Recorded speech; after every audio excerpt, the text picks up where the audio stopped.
index card. Sounds better today. We are going to look at some pitfalls to avoid. We're dealing with the preacher as the administrator. I want to get as close to finishing section 2 as I can today. This will pretty well summarize all that I want to say with regard to this that hasn't already been said in introducing it on Tuesday. Some of the main ideas in this come from a secular model by two authors. If you're interested, Neff and Citrin are their names. Neff, Citrin, Citrin.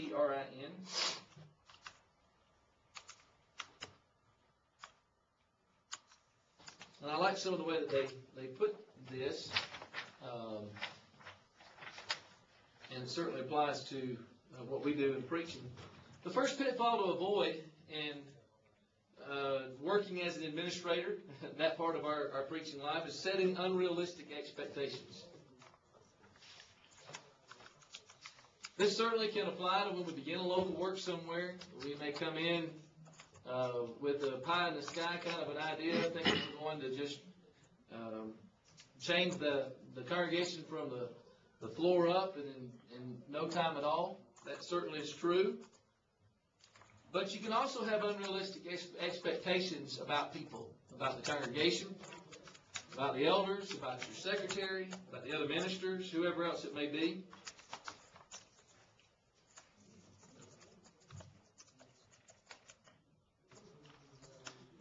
You may have unrealistic expectations about people's abilities. You may overestimate. It is possible to underestimate what people can do, but usually it's the other way. And that can lead us to frustration.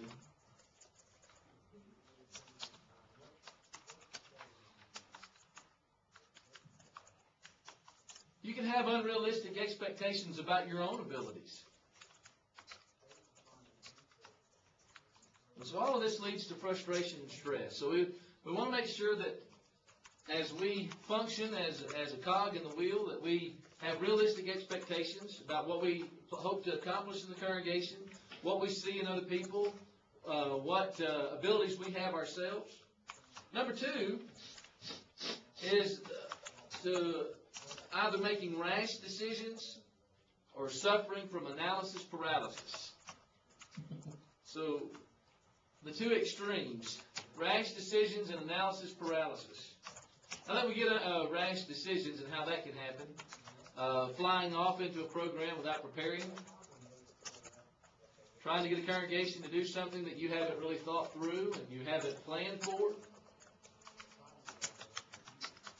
But we also get what analysis paralysis is, right?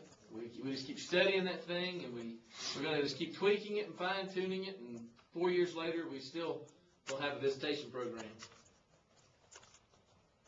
So that is a pitfall to avoid as we work and try to help a congregation to grow and implement programs and so forth. Number 3 is being a know-it-all.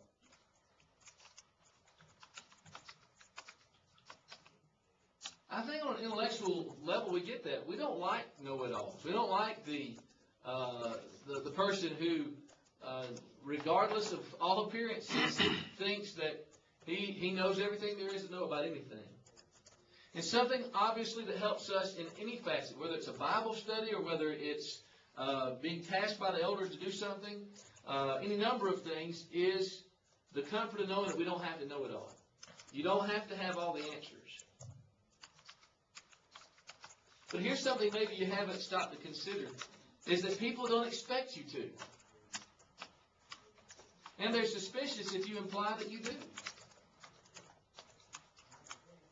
So I'm sure you've heard this in other contexts. It's the wise person that learns to say, I don't know yet.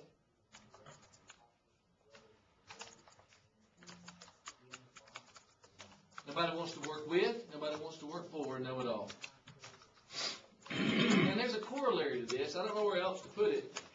But avoid being Mr. One-Upper. Ever met anybody like that? If you've done it, they've done it better. If you've been there, they've been further.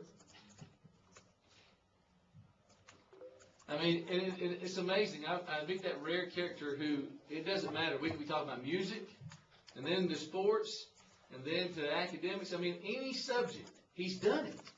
And he's done it better than you did. I don't know what causes folks to fall into that rut, but we don't want to be there ourselves. Even if it's true, I don't want you to tell me all this. That's right. That's right. And I like the way you put that, because more often than not, it's not true. It can't be true. No way. You can think, if you're a Renaissance man, why are you wiping the tables down at McDonald's? I mean, it's, I can't put it quite together there. Not that there's anything wrong with that, but just one upper. That's that's what he does. Number 4, failing to let go of your past identity. Now, this is especially important when you leave one work for another work. You remember how we talked about the meeting congregation, and there's somebody who says, Brother, Mr., our former preacher, Brother Jones, you want to be careful about always referring to that past work or the accomplishments in the congregation before you're with the one where you are. If you did good work in your first or second or third work, it's going to be fun. They're going to be fond memories, and there's nothing wrong with occasionally making reference to that or falling back on that. Be careful about the one who's always living in the past. There's some people who have a hard time talking without talking about that. I'm leery about that with congregations. If a congregation is always talking about what it used to do and what it has done and its accomplishments, people, programs, then I'm fearful that their best days are behind them. Yep. Well, that certainly is true of us. We need to stay where we are, focus in the present, learn from it, but not so lean on it that it keeps us from living in the present like we should.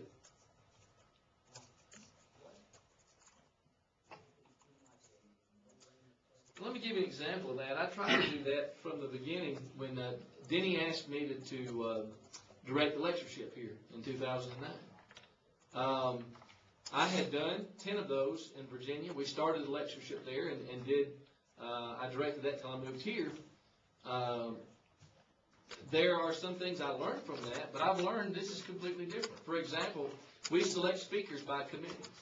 This is underwritten financially by the school, not directly from the congregation's budget. So there's apples and oranges. You are trying to incorporate people who actually go to church with you or all the staff at the school into the program. So there's all kinds of different things. Instead of saying, well, this is what we always did. This is what,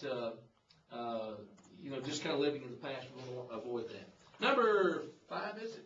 Yes. Sporting the emperor's new clothes. Well, what's that all about? You're going to tell us, though. Well, what's the story of the emperor's new clothes? He was not wearing any clothes, if I remember right. That's correct. But everybody kept telling him how great he looked. And why? What? Because they were afraid to tell him the truth. All right. He was the emperor. All right. So he's a man of importance. He's a man of position. And so a man comes in, a tailor, who is enriched by this. And what he does is he basically he sells him on the idea that this outfit that he has on that's not, he's naked, is beautiful, and the training is wonderful. Despite all appearances to the contrary, he believes that. And what carries that off is that his courtiers and the townspeople, everybody he meets reinforces that. How beautiful. Until finally a child says, you're not wearing any clothes. And that's what helps this guy, because nobody else is willing to tell him. Now, how does that, obviously we have to make application, how does that apply to, can it apply to us as we work in the congregation? You're horrible, but nobody wants to tell you. All right, and it may be the extreme end of that. Not necessarily horrible, but maybe something is not being done as it should. Maybe you are being a little heavy-handed in the way that you carry off a program. Maybe a program's not working, but people like you. And so they compliment you, and they say, this is great. Now, there's an ethics issue there with them, but they don't want to hurt your feelings. And despite talking about meeting the congregation and those personalities that are hard to deal with, the average person, the majority of the folks that you encounter in the congregation are wonderful people who love the Lord, who respect the man who preaches God's word, and so they don't want to hurt your feelings. They want to be kind to you. So there's a temptation for them not to tell you, hey, this isn't working. Or there's a program that's going that you've helped initiate, but the right people aren't in place. And they don't want you to know that because they don't want to disappoint you or hurt your feelings. You've always got to be approachable. You've always got to leave people an open door. I don't think you have to make it a disclaimer every time you talk. Now, if you have a problem, come see me or whatever. But in your deportment and your personality, make sure that people feel like they can approach you. You let them know that, you can tell me something unpleasant, and I'm not going to jump off the handle. You just have to show them that. That's right. You can tell them that and then demonstrate it. Because saying it's easy. I mean, that's exactly right. Yes, sir. But it still may be the case that even when you tell them and you give every appearance that they can do it, they still won't do it for whatever the reason. That's right. They're too nice. They don't want confrontation. Well, and what you're tapping into is group dynamics, and it's been since the Greek philosophers. It's been dressed up different ways, but there is a major personality. I mean, one of them is depending on whose work you're consulting. One of the four major personalities is sometimes referred to as phlegmatic. It's the peacemaker. It's the not wanting to confront, and so not going to tell you what's going wrong or what needs to be improved. That's exactly right. But as Paul would say, as much as in you lies in Romans 12, then you make sure that that's taken care of. Here's what Neff and Citron say. They say at the top, and no, the preacher's not at the top, but there's certainly an application. Your insights are somehow brighter. Your jokes are funnier.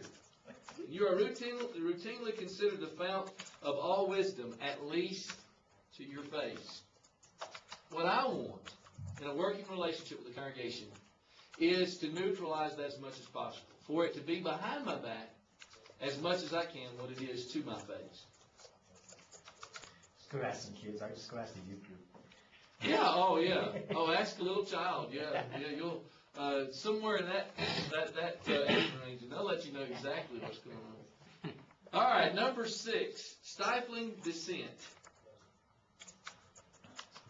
It's rare, if ever, that people can work together in a group without opinions and personalities somehow getting involved. Repeat that, sorry. Huh? Repeat what you just said. I said it's rare, if ever, that people can work together in a group without opinions and personalities playing a part. I mean, I've seen it even in as small a dynamic as elders, preachers meetings. And this kind of goes back to what Brad was saying in a little different way. You have different personalities in the room. You have in that group, if it's of any size, a peacemaker. You have a guy who's more apt to be the first to speak, a guy who will come across, if you don't know it, as opinionated or forceful. You have the other guy who's more philosophical. You can have all kinds of different interchanges of personality. But you get some kind of project going we just launched the kindness program. I tell you what, Tony is an exceptional guy. And you have to, when you handpick people because of a personality trait that they have in common, that they're good to talk to visitors, they reach out, but to assume that everybody is of one mind in a group that size, we're talking about 40, 54 people, something like that, of all different ages, of all different, to both genders, and to have that one thing in common still leaves them diverse. And fortunately, he's got a good background in dealing with it. But you have people who are more negative. You have people who are always, who may even deal with pessimism. You have, maybe have somebody who's sarcastic. So you have all that working together. And in that situation, you need to remind people of the bigger picture.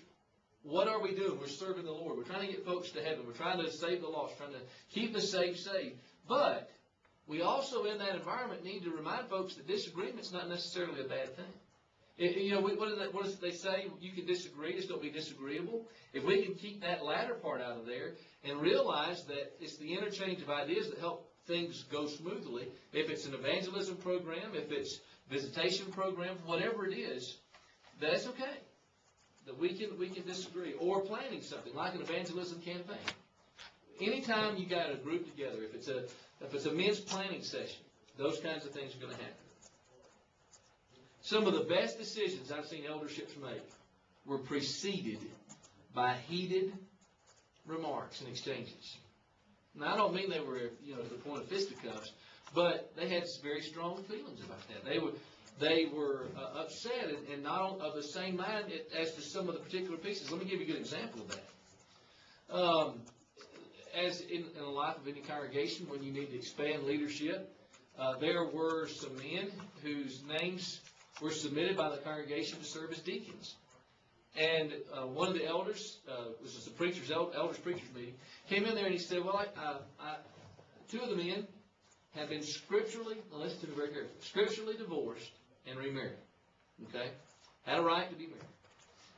The elder came in and he held the view that if a man has been married before, that he did not believe that he fulfilled the qualification in 1 Timothy chapter 3 of being the husband of one wife. And that his view had carried the day for several years.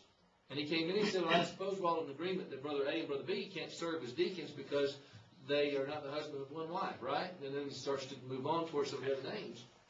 And I was still a 20-something-year-old preacher. I was looking around. Nobody else said anything. So I raised my hand and I said, I don't know that we are all in agreement on that. Oh, what do you mean? Well, this started a several-week discussion in which we talked about some of the implications. Whether it's deacons or elders, right, there are other qualifications considered. Does he have control of his own household? What kind of influence does he have in the community? But all those things being equal, it came down to this with some never ungodly, but some heated and some intense discussions. The question is, if a man is scripturally divorced or remarried, he is either the husband of no wives, the husband of one wife, or the husband of more than one wife. Well, as we sifted through that, we knew that the two extreme positions weren't right. He obviously had a wife and had the ability to be married. And he obviously didn't have more than one wife, but we had polygamy or adultery or some kind of situation like that. So, what really impressed me in all this, after we went through all that, it was he and another elder kind of respected this brother, and so he kind of felt the same way. We had 5 elders at the time. Well, he said when there was a decision that was come to, he said, I want to speak on behalf of the elders. And some of the brethren knew his position. He got up in front of the congregation and he got emotional. He said, I want to apologize to this congregation. I believe I have looked at this incorrectly, and I'm sorry if it has kept men from serving who otherwise were qualified. He was tearful. He was sincere and genuine. What had happened to the stock of that elder in the eyes of that congregation? Just went up to the roof. Through the roof. Sometimes we forget, and this is just kind of an aside, that people respond beautifully when they see their leaders have the humility to say, I'm sorry. Some of the biggest problems that occur in a church are when a preacher or elders or anybody who is in a position of leadership refuse to say, I was wrong, I'm sorry, I shouldn't have done that, I could have done that better, whatever it is. But when we do, we see it, and we acknowledge it. It makes such a big difference in how we feel toward that leader. But the idea is, that was born of conflict. Not everybody was on the same page at the beginning. And that dissent was not stifled, it was allowed to occur. And as a result of that, by the way, now we can look back 12, 15 years later, and it has been a good thing that the church has done. In fact, one of those men has been serving as an elder for several years. Another of those men moved somewhere else. He eventually served as an elder and is serving as an elder now. He's been able to minister in a unique way to those who struggle with marital difficulties or those who are divorced and that sort of thing. So, just neither here nor there. Any comments or questions? Neal, was he referring to the fact that this man had a former wife that was still alive? Is that what he was referring to? That's correct. Yeah. Right. And so the question became then, what does that do to his status now that he's married again? Is he the husband of 1 or 2 wives? And I don't see, because the text, there's nothing inherent that deals with a previous living wife that has been scripturally put away. But obviously in both those cases of those men, their wife's been unfaithful, and they put them away for their unfaithfulness. So, yes, sir. And as part of this point that we're looking at, it takes a lot of guts to be that one guy to raise his hand and say, I don't agree. And a lot of the guys will just sit there and not say anything, even if they don't agree, but they're too scared for whatever reason. Rock the boat. Yeah, you don't want to rock the boat. You don't want to stand out in the crowd. We did this experiment where the instructor called one guy out and said, okay, stand up. I want you to tell me what color this is, what this dot on the screen, what color it is. And he was like, it was obviously blue, but he didn't want to say it because he didn't want to stand out and be wrong. So that's a group dynamic, Oh, yeah. whatever the right dichotomy, I don't know. Well, I'll tell you where you're going to see it. Let's say you guys work in a congregation where there aren't elders, and you have a men's business meeting. Now, I'm the product, grew up in the church. My dad was a preacher. And he did mission work, so I have sat in many a men's business meeting. There'll be a brother who is just, real strong on, he's the guy that the joke's told about, who's always objecting to everything. And then you know about the chandelier. You've heard that joke. Okay, so they want a chandelier to brighten up the auditorium. Well, he came in late and just heard, them saying, okay, we're going to vote about whether to have a chandelier. And he said, well, I don't know what all you've said. He said, but I don't agree. We shouldn't get one of those. He said, they're too expensive, number one. Number two, we didn't got anybody here that can play one. So he didn't have all the facts. That didn't keep him from opposing the group. So you have a guy like that. And then here's what happens. Now, it won't be the chandelier, but you're sitting there and some guy will go off with some harebrained thing that, that will commit the church to spending money or will keep the church from spending money where it needs to, and hear people, or a personnel decision. And they're going, this one guy will be so articulate, so vocal. He's that guy we were talking about a while ago that's quick to say something, very opinionated, maybe comes across forceful, and then everybody else is sitting there going, maybe he's respected in the community, maybe his family helped to start the congregation, any number of things, and they don't want to rock the boat. They don't want to stand up against that. Now, what happens if they do? Well, this fellow may not be a spiritual person. He may be ready to dig the trench and fight this thing out in the long run. But you've got to ask yourself as a congregation anytime, is what we're doing honoring the Lord? And if it's not, we don't want to be cantankerous, but we need to make sure that this kind of heavy-handedness doesn't stand. Now, what happens if it's truth? If you fought this battle and that takes place? Well, I think if a fellow like that if you stand up against him, sometimes it may be just a kind of a bullying tactic, and he'll back down. But if he says, well, I'm going to take my money and go, V.P. Black used to say that the congregation should stand and sing Hallelujah, Praise Jehovah as they go out the door, because really you can't be held hostage to somebody who's like that. Take your ball and home. Exactly. And what we don't want to do is be that guy. Preachers can be that guy. We want to make sure that we're not stifling the dissent, the discussion, the disagreement that others may have.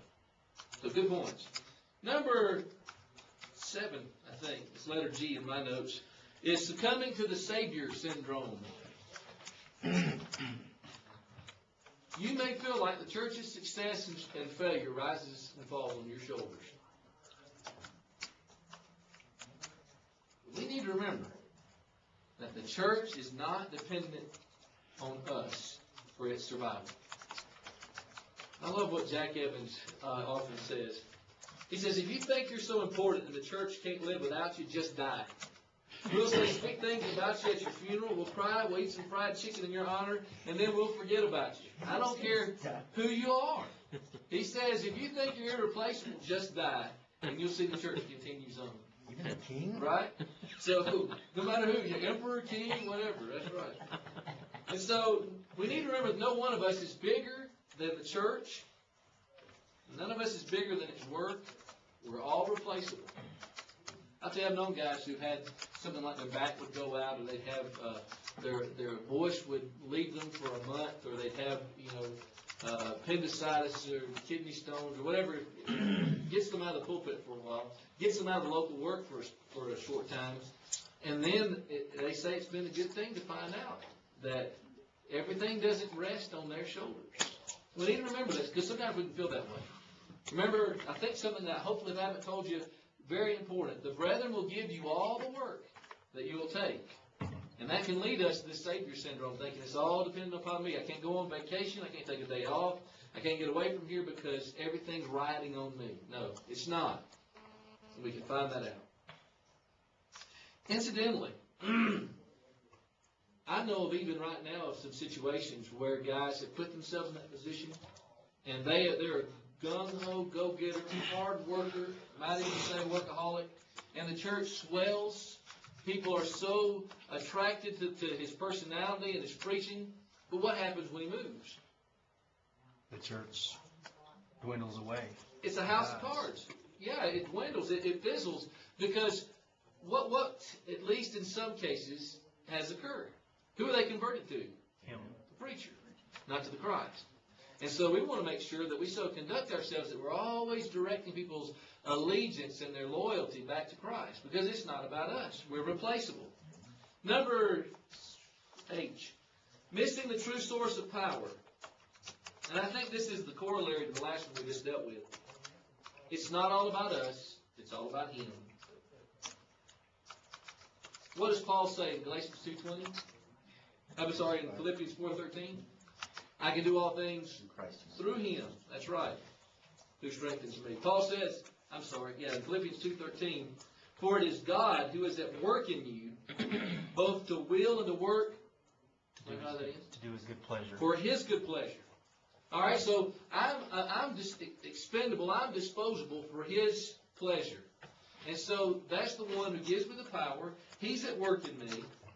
The psalmist said in Psalm 68, verse 35, God Himself gives strength and power to the people. Blessed be God. That we can be confident in our abilities, but we need to be convicted that the power is in the preaching of His Word, and the power in our programs is His providential help and care.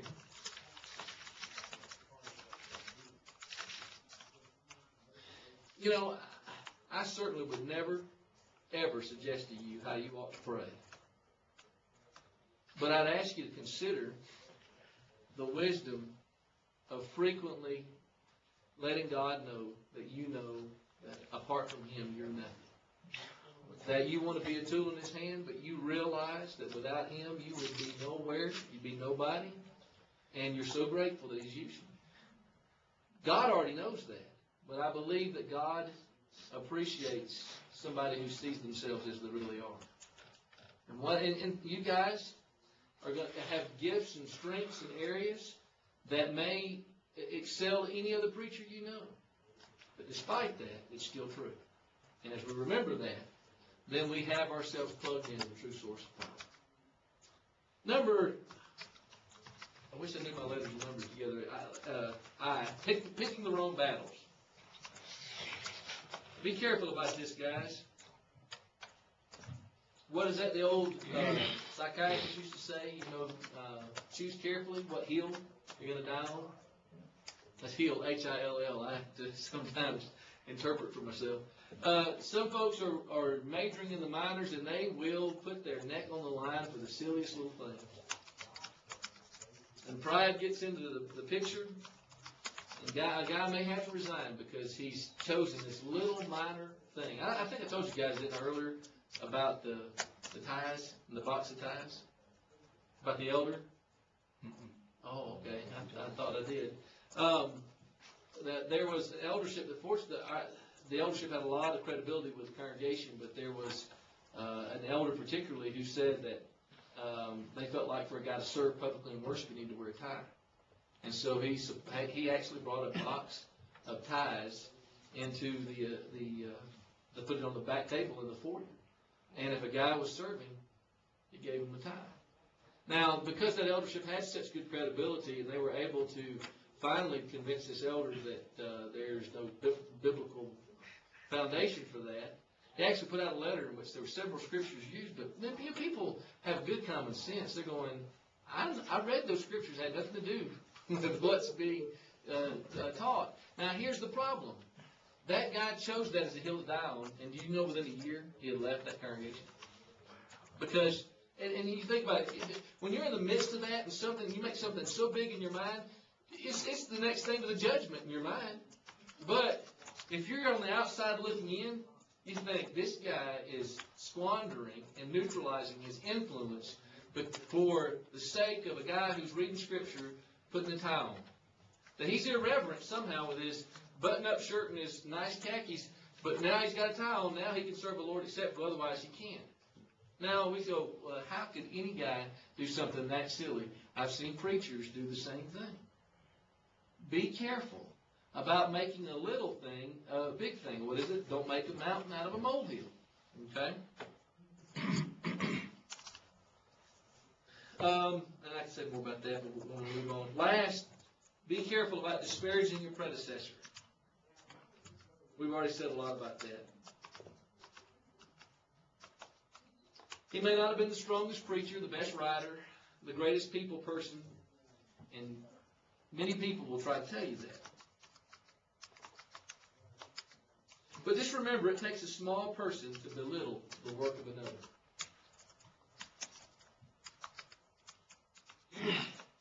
We've already said a lot about that, so I'll leave that there. So those are some of the pitfalls to avoid in your work as an administrator, a spark plug, as the one who helps the congregation to be involved in programs, and just as you interface in the life of the congregation. All right, and then just a few things about the life cycle of starting and continuing a program. This is some more practical, the how-to involved in that. This is what I'd call the phases or the stages.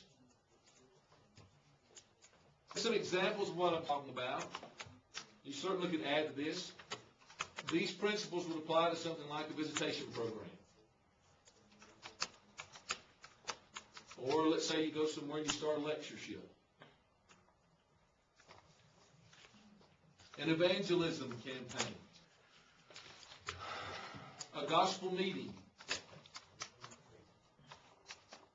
A greeters program.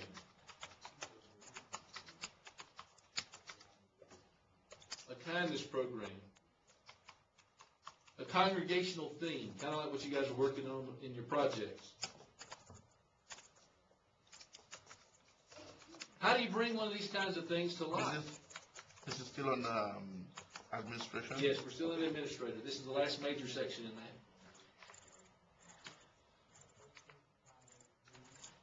that. All right, so let's deal with the stages. Number one is initiating. Initiating. This is chartering the program's direction.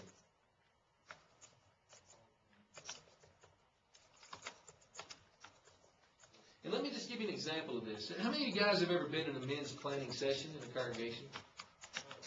Okay? All right, I truly believe in that because it's a congregation trying to cast a vision. I believe that if you don't plan, if you plan for nothing, you're sure to hit it. I believe that planning is essential to the congregation's growth. So how do you get something like that started? All right, you have in mind encouraging the church to engage in short-term, mid-range, and long-range planning.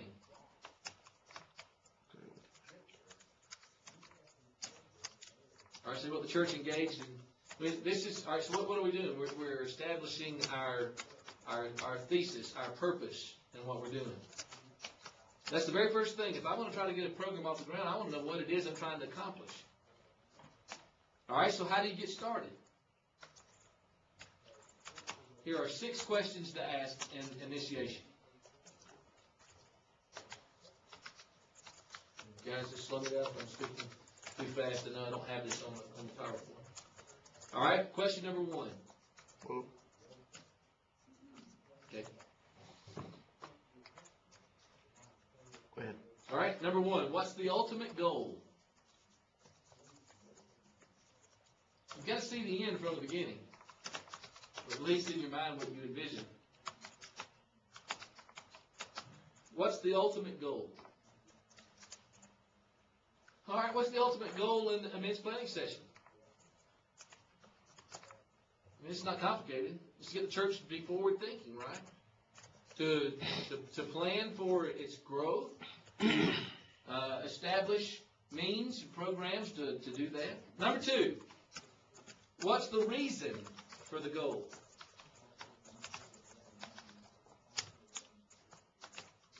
And with that, the second question with that, this is still number 2, is why reach for this specific goal? All right, so what's the reason for the goal, or reasons? And why reach for this specific goal? You know why that's important? Because people are going to ask. They're going to want to know, men's planning session, why do I have to give up my Friday night and Saturday morning to come here to the building and cut off my cell phone and unplug or whatever and, and talk about all these different areas of church work? All right, so we've got to be ready to answer that. First church group, we want to be like them, we want to grow. Number 3, what will it take for the goal to be achieved? Spend some time on this. What does it take for any goal in a congregation to succeed? You got to have people. You got to have purse. You got to have plans.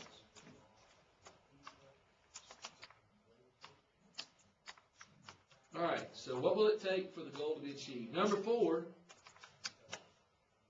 who will have to be involved to help the goal succeed?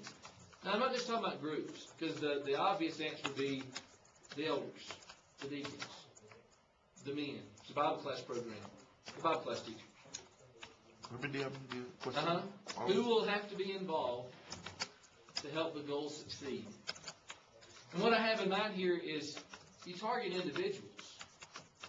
You don't get Marvin Milktoast to be the head of the visitation program, because people aren't going to listen to him. They're not, he's not going to have influence. So you want a guy who's dynamic, somebody who people are attracted to, but who also can follow through. He's not just a guy who is good at casting the goal, but he's willing to work to make it happen. So you take some time to figure out.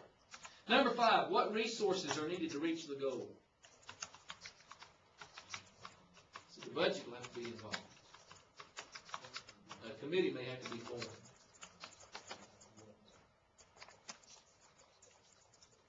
And this is, let me give that again. It's what resources are needed to reach the goal. And then number 6, does the goal match the people, circumstance, and community? So I don't know all of you guys' plans. Charles, you had mentioned some interest in the reservation work. Is that right? Close to it. Okay. Yeah. All right. Well, let's say that Charles were to go into the Navajo reservation. Well, it's got its own community. It's got its own culture.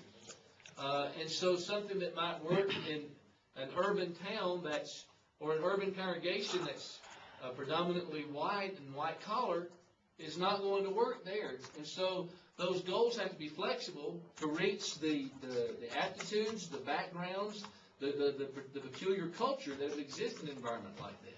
Nariah would not go, and some of the ideas that he's gotten in preaching his work in personal evangelism and others won't work in the culture where he is. Nor is he trying to Americanize the church where he goes.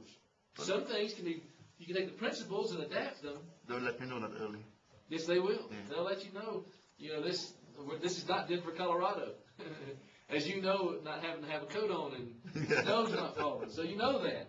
But you realize that you have to understand how those goals fit with where you are. Here's how that comes into play. You leave a rural community and you go into an urban area, from congregation A to congregation B, or vice versa. And you may have seen things work very well in one forum that doesn't in another. Perfect example. In a small rural community, it's still somewhat true that people, how do they interact as a community?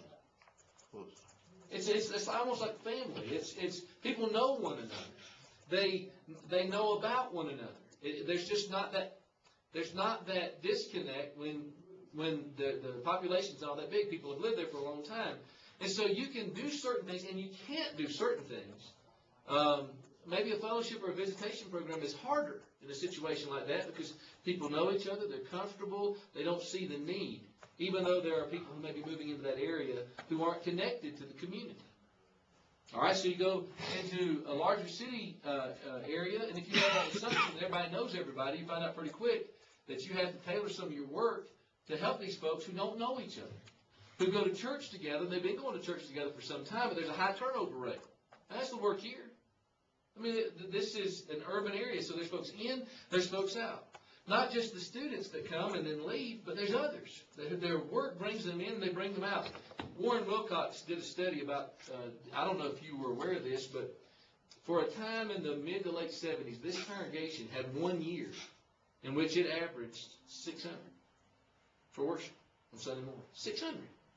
And they didn't have that north side. I'm wondering where everybody was. That's why there's a balcony, by the way, in this congregation. After I've been here 10 years, I'm going to propose that we blow that thing up and be done with it. Yes. Oh, I like going up there sometimes. It's cool. It's like going to mass up there. I mean, you're disconnected from the congregation. Like anyway, like you'll be gone, so you won't worry. It's like you kill a mockingbird. Yeah, well, I feel like that when I'm sitting up do there. you? Yeah, it's neat. Well, anyway, it existed because the church had grown to that size. Well, there was some evangelism going on. They had a great bus program, but you know what else was going on? Energy, petroleum, oil, gas was booming. And so it brought people in from all over the place. Warren Wilcox said that in 1978, 1979, and I think maybe 1980, an average of 100 people a year moved out because of those industries drying up and because of recession and so forth. And so, you keep that in mind that people are coming in, people are going out, and you have that disconnect that comes because people aren't rooted here. They're here for a while. We've had folks come in from Oklahoma, work for the oil company, and they're here for a few years, and then they leave us. The big airplane industry that Huntsville and here, I don't know why I can't think of it, but Boeing? no, Lockheed Martin. Lockheed Martin. And so we've had folks come in and go out through that. So, you just have to tailor what you do to that very thing. All right, so anyway, in this initiating, this is the vision statement, okay?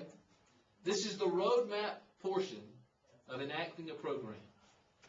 All right, so we got to draw the map before we start taking our first step. And that's what you're doing in this phase. Number 2 is planning.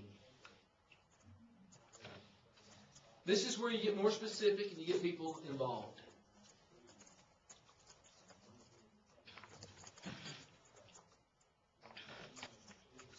Here you spend more time understanding what work is involved.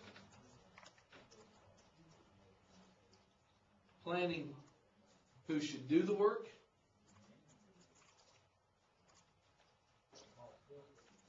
When it will occur. And how you will deal with issues, risks, changes, and communication. I'll repeat that. Here's where you spend more time understanding the work involved, planning who will do the work or should do the work, when it will occur, and then how you will deal with issues, risks, changes. Somebody moves away who you had as a key piece in this program. Somebody moves in. And communication. All right? So we've initiated it. We're starting to plan it.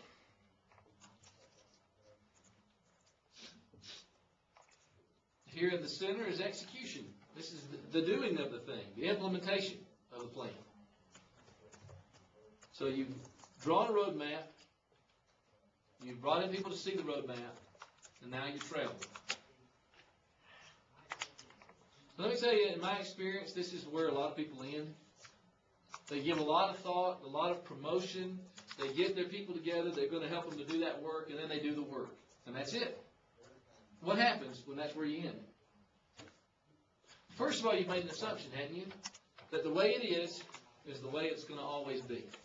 That the way it looks in June of 2013 is the way it's going to look in September of 2016. And it's just not going to be that way. Okay, for the very thing that we talked about, changes are going to occur. People are going to die. People are going to come. People are going to be able to have to change their commitments. Their work is going to have greater demands, and they've got to back away any number of things. They lose their job, whatever. All right, so the number 4 step in this is controlling. This is the monitoring of progress. This is active follow-up.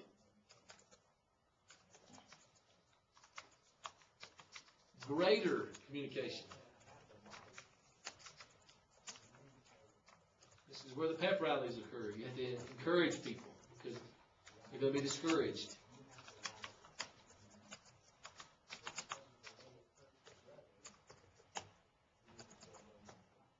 So we're talking like maintenance, right? That's right. Maintenance and repair. Alteration. Just my terminology, it's easier for me to understand. Yeah, no, sure. Yeah, because that word, it's like Michael Sharp was saying the other day, whatever, I can't remember the term that Wes used, and he said, disinterested or whatever. That means something. Controlling here doesn't mean that you're manipulating and you're having fun. That's what the image I get. Right. We're talking about helping it as it needs to be maintained and repaired. All right, finally it's closing, which never is truly done.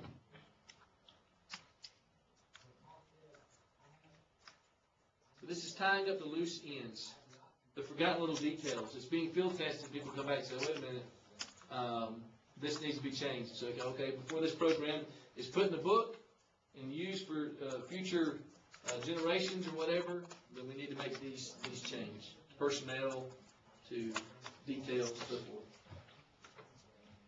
Now, there's no perfect way to set up how a program gets started, but I believe this will show itself to be effective. I want to give you an example, but I don't want to make you think I'm that guy that's always looking back in the rearview mirror. So I think I'll spare you that, but it does work. Let me just suggest that's true. All right. Let me give you some tips for success in administrating.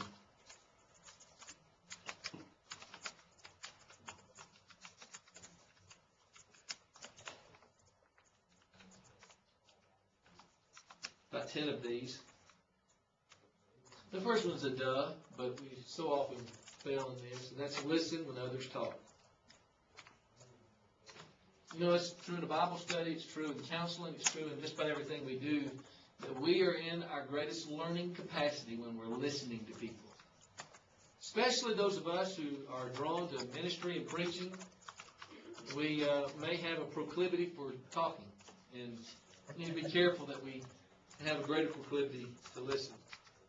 Your mama probably told you what mine told me about 2 ears, 1 mouth, listen twice as much as you talk. Yeah. Number 2, do your homework and be informed on whatever it is, a project or program. This is kind of the opposite of that principle. Don't be a know-it-all. Don't feel like you have to always have the answers. But you also don't want to come across as incompetent. You're sitting across from an eldership, and you want to initiate this program, and you sit there, and every question they ask you is, well, I don't know. I'm not sure. Now, what is that going to tell them? That you haven't got it through. Incompetent back. I need to write some of this down so I can remember you said that stuff down. Let's just at least take the first part of that. You're incompetent, all right? Or that you're unprepared, or you're disorganized, or you're inept. They can make judgments about you. You can really hurt your credibility greatly if you go in there half-cocked, not ready to go, and you try to present something that they see very quickly that you're not prepared to undertake. So what happens to the next thing that you propose? They've already got a predisposition. This guy probably doesn't know what he's talking about. So we're trying to build and not destroy credibility. Number 3, manage people, not just projects. What's the program about? And I forget who it was that said this, but I've heard this said, that programs don't work. They don't. People do. That program is going to succeed if the people are working. So manage people. Listen to them. What's their problems? What are they dealing with? How can you help? Number 4, be flexible. Things change.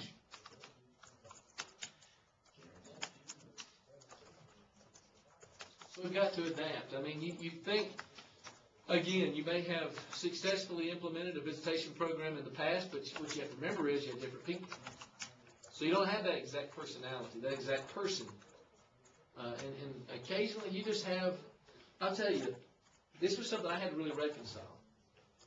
We had in the congregation in Virginia a man who was a spark plug in evangelism. We had an evangelism ministry. And he had 12 months a year, every year, he had an evangelism training program going on. It was in the basement of the church building. He always, he pressed hard. He went to people and he said, hey, you need to be in our evangelism program. And you know, he was good at twisting arms, and he probably trained 40 or 50 people in our congregation. And it's a 3-year process where you're going in there on Sunday mornings, and you got a notebook, and he teaches you the OBS method. And so now you think about it, over the process of time, as a preacher, what did I know I had on the pew? I had some soul winners that were trained, who were qualified, and every study opportunity that came along, what didn't fall into my lap, but it wasn't incumbent upon me to make it happen, to be the spark plug. Well, that's unique. I mean, it's not unique in that it only exists there, but it's rare. All right, it doesn't happen everywhere for sure. All right, so you come to the next congregation. All right, congregation, let's go.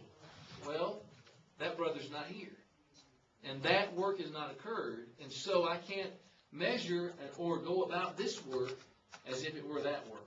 So that's an important means of, or way in which flexibility is invaluable and important to see. Number 5. Yes, sir. What about making the mistake of always trying to have the same people on that team in working, in achieving stuff? May I suggest that's going to take some time. There's a lady, I don't know if it's for you as it is, I don't know how these things change from culture to culture, but I've seen it in Tanzania, and I've seen it in Cambodia, so I guess it happens everywhere. There's the lady who, that kitchen is hers. It's nobody else's. And so you work very carefully. By the way, I don't think that's the preacher's main line of effort, is to try to get more women involved in helping with something like that. That's there's people far wiser and more feminine than you that should be working on that. But maybe that's a bad example. But you're going to have something. There's the guy who always writes the checks or counts the money. There's, you name it in 100 different directions. There's something where that's the people's bailiwick, and that's where they find their identity. So what do you do in a situation like that? How do you approach that? Let them have it. Unless they're messing it up. If they're succeeding and they're doing a great job, let them have it. And that's good, but here's a question of, and here's the terminology I've heard a lot here. What happens if let's call him Brother Schmo. Brother Schmo's been he's been the treasurer for the last 57 years. And he does a great job at, he's got a system. But Joe Schmo goes to the bus stop in the morning and gets run over. You encourage him to have a mentor or mentoree. Somebody he's training, his replacement. You always got to do that. Without him feeling like you're replacing him. He's being replaced. Right. And I think what you do with that is you create greater accountability in any program. You diffuse power, because he may be the best intentioned person in the world, but he needs to understand that's still the Lord's money. It's not Schmo's money. And that he doesn't have to have, or he may want to go on vacation for 2 weeks. Well, who's doing it? So whatever that work is, he needs to be aware of the need, and this is not the way you put it, this is what you were saying, for succession planning. But also, now, Narayan, maybe we look at this a different way. It's not necessarily replacing people who are being competent in the job, but trying to be creative as in finding works, either where they can assist if they have an ability in that area, or in another area altogether. I'll tell you what, I've never been in a work where there's a shortage of things for people to do. Usually there's a shortage of people who are willing to do the things that need to be done. I was asked to participate in a book project that Jeff Jenkins did called Redeeming the Times. And it was about a lot of different issues. And the title they gave me was What Christian Women Can Do. And I dealt with it in that, in the first part, women's role in the church, because they wanted that done. But I spent the last part saying, here's all the things that women can do. And he said, just like men, there's so much work that women can do that we're not doing. So I'm not sure I'm aware of a work in which you can't find something for them to be involved and to be effective in serving the Lord and having the church to grow. But succession planning is something we've had talked about here a lot, because people can get territorial about that. And this is their thing. Nobody else needs to know about it, be involved in it. What I would suggest is it takes time and patience and an ability to sit down with. Most people are reasonable and say, you have done a great job, but we want to make sure that the Lord's work doesn't suffer if anything ever happens for any reason. If you're you don't have to be specific with what that might be, but they need to be aware of that. And if they love the Lord and the church, and they do, they'll be open to that. But it takes some time. You can't do that day one. I think we have to always try to encourage persons to be flexible. One of the things I was taught by my granddad is never limit yourself in the sense in areas that you're capable of serving. Try to know about it. In other words, sometimes in the Caribbean, you might be the preacher. You have to preach, do the Lord's table, do everything that a man would do on a Sunday morning, because it might be you're the only brother there. Sure. So that's why I'm making mention of that. And on the other side to that is that sometimes there are brothers who, what they do is lead singing, and that's all that they do. And so sometimes we are trying to encourage these men to, you could try something else, not give up singing, but try to use somewhere else. To roll them into different areas. Yeah, that's going to help them. Yeah, I think that's a good point. That's a need for their personal growth to occur and get them out of their comfort zone. Last night I asked the guy to lead a prayer. I knew he was going to tell me when I asked him, but I wanted to. So next time, he's painfully shy. Next time I'm going to try scripture reading. But I may find out he doesn't want to serve publicly in worship. Can a man go to heaven and not ever publicly lead in worship? Sure. I would think that. I don't know why that would be otherwise. But he could be involved. Now, you know what? We're trying to get transportation off the ground. And then he's even a car guy. Can we get him involved in that? Oh yeah. That's the next tick on the chart. Number 5, delegate work to others. Now we're talking about tips for success in administrating.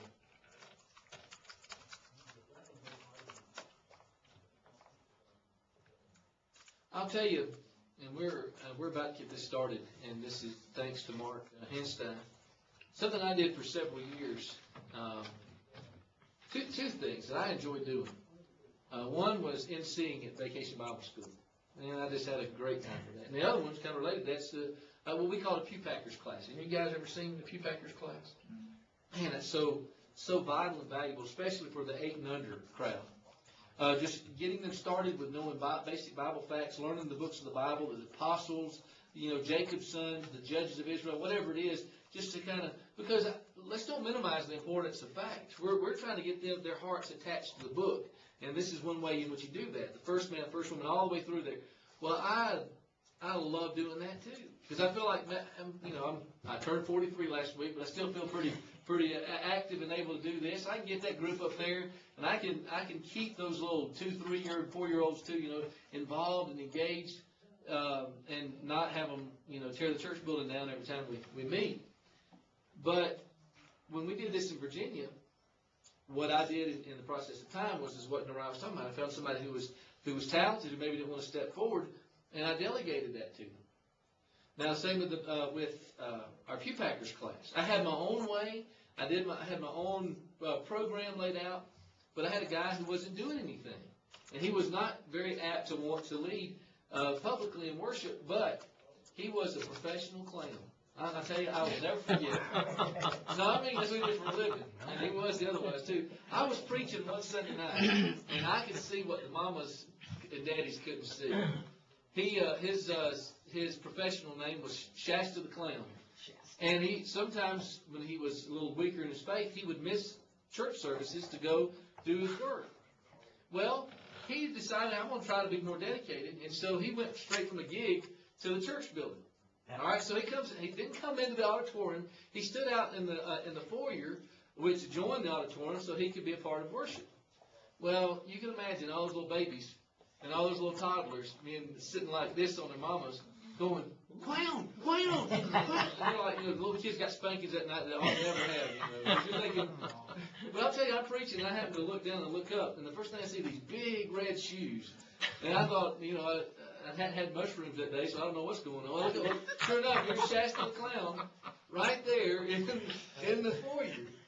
So I knew that he loved to work with kids and that kind of thing, and did a great job.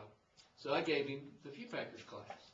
Now with that, he had all these little, like the little UFO balloons. You ever seen those? You blow them up and they make the sound. He had stuff like that and candy and all that. And I thought, and my initial thought was, I don't think you should do that. They should come there because they love the Lord, these little 2-year-olds, but he gave them these little trinkets and treats. They responded so great to that. And it did not diminish from the environment. I did it differently than he did. Here's the thing that I'm trying to get to is Vacation Bible School, when I turned it over to the guys that did it, I thought, I would have done it that way. This works so much better. But when you delegate, maybe you could do it better, but that's not what this is about. If they're not just stinking the place up, you don't need to step in there and say, all right, guys, this is what you need to do.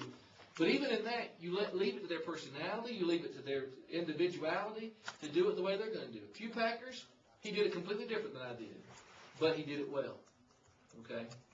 And so when we delegate, we take our hands off of it, realizing we could do it better, but that's up to them. They have to learn. They have to grow just like you did. And if you have to bring up something, don't just have a problem, have a solution. All right, next. Give people latitude. I'm not sure if I see that on your... Yeah, it is. Give people latitude to do their work. Don't micromanage them. So not attitude, latitude. That's right. Don't give them attitude, give them latitude. That's good. Let the secretary make as many decisions as she can. Because let me tell you, if you're in there trying to tell her every day how to do her job, she's going to be miserable. She's going to not look forward to coming to work, and it's going to reflect on the kind of work that she does.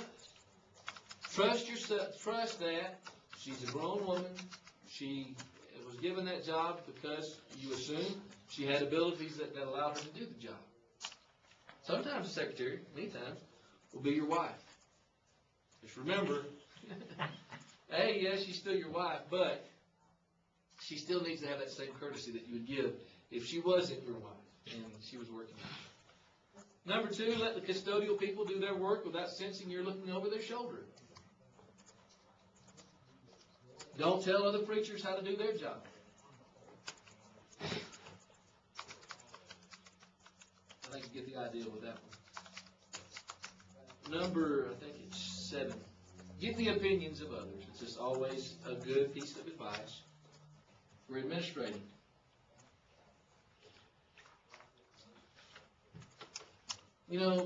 I think it's wise to be that kind of guy who sees another preacher doing good work locally, or whatever. Let's say you're in youth ministry. Let's say whatever it is, whatever your work is. If you see somebody doing that work well, if I were you, I'd ask questions. I'd want to know, hey, how do you, I'd even say, what's the secret to your success? You do such a great work. What's your philosophy of youth ministry? What's your philosophy of working as a family minister or pulpit minister, whatever it is? And then just ask whatever specific questions that are reflected in what you see them doing well that you want to do better.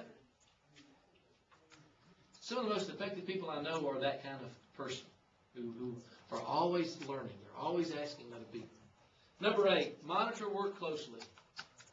How about your work? Take good notes. And then we're talking about the works that you administrate. Be aware of what's going on. Be familiar. Be in the loop. Number 9, and this is just a fail-safe in any kind of interpersonal situation, is communicate. Communication is ever the key to success. And then finally, we've already talked about this a little bit, know when you need to ask for help.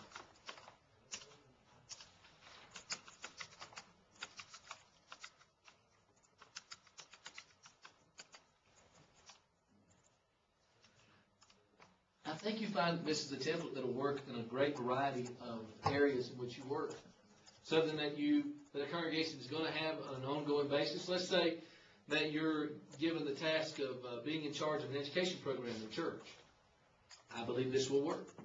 You'll have department heads. You'll have people that you're going to put in key positions. It's going to change with the ebb and flow of personnel that come in there. You're not just concerned with classrooms and supplies. You're concerned with the people who are in the classroom. So no matter what we're talking about, I think this will. What comes under communicate? I missed that. I just threw it in there so as not to neglect it. Yep.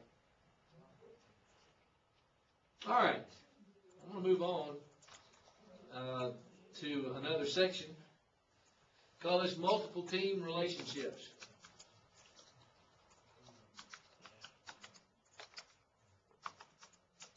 I don't know how that would work if I threw on the gloves from Brett. He's obviously faster than I am and younger. That's not all that. Huh? This is a new section? This is a new... Yes, this is a new unit, new section. I mean, a new unit, yeah.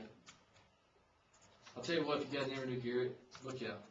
I would have never put the gloves on with him for sure. Your nickname is Ox. Yeah. That's all you need to know right there. You can't beat an ox with your ass.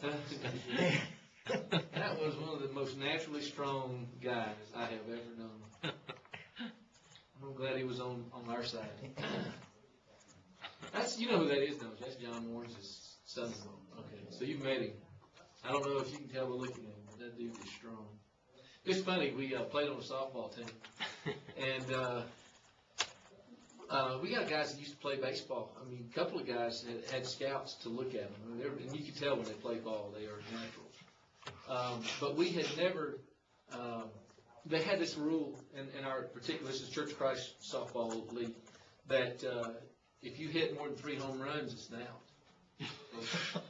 Well, they had guys, that was a problem. We never, even Dean Murphy and Wes and those guys, we never once hit it out. Garrett was added to the team when he came here as an intern, and we got our first out from home runs. That guy could he was just strong. That has nothing to do with anything. Just give your hands. All right, let's introduce this. I got another good resource for you. The authors are Foster, Haley, and Winter. Foster, Haley, Hailey, and Winter.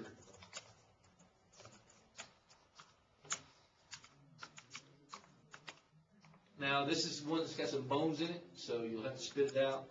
These brethren are what we would classify as progressive. Brother Haley is kind of swung from one end to the other. But the book's entitled Ministers at the Millennium. The Nature of Churches of Christ in the United States Today. I'll give you that title again. Ministers at the Millennium. The Nature of Churches of Christ in the United States Today. It's published in 2000. What I want to do is cite some statistics that you'll probably find insightful. It's the most current statistics I know about. They're, 13 years old. I don't think that they would have changed seismically from that time to now. What percentage, and here's what the statistic deals with, how many ministers that our congregations have? Approximately 10,000 congregations in the United States. What percentage do you think have one minister? Only one. 70%. 70? 40? 40? 67%. I know my people. Wow. Yeah, all right, so here we go. Next one.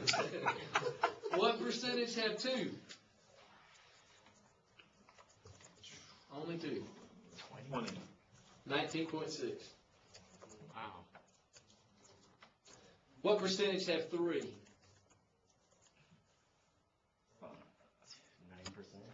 10.7. What percentage have 4 among churches of Christ in the United States?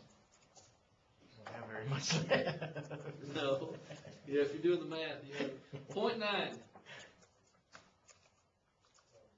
And what percentage have 5 or more? Maybe it will or maybe it won't surprise you. This is a higher number than the other one, 1.8%. So 67%, and I'm sorry to write that this doesn't have direct bearing, only in the missions context, but 67% have 1, 19.6 have 2, 10.7 have 3, 0.9 have 4, and 1.8 have 5 or more.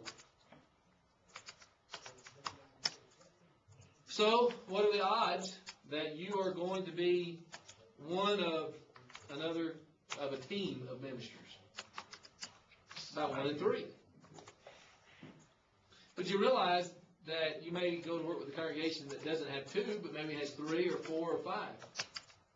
So there are more opportunities there. If you begin to extrapolate those numbers, 1.8% of our congregations having 5 or more, they might have 7 or 8 or 9.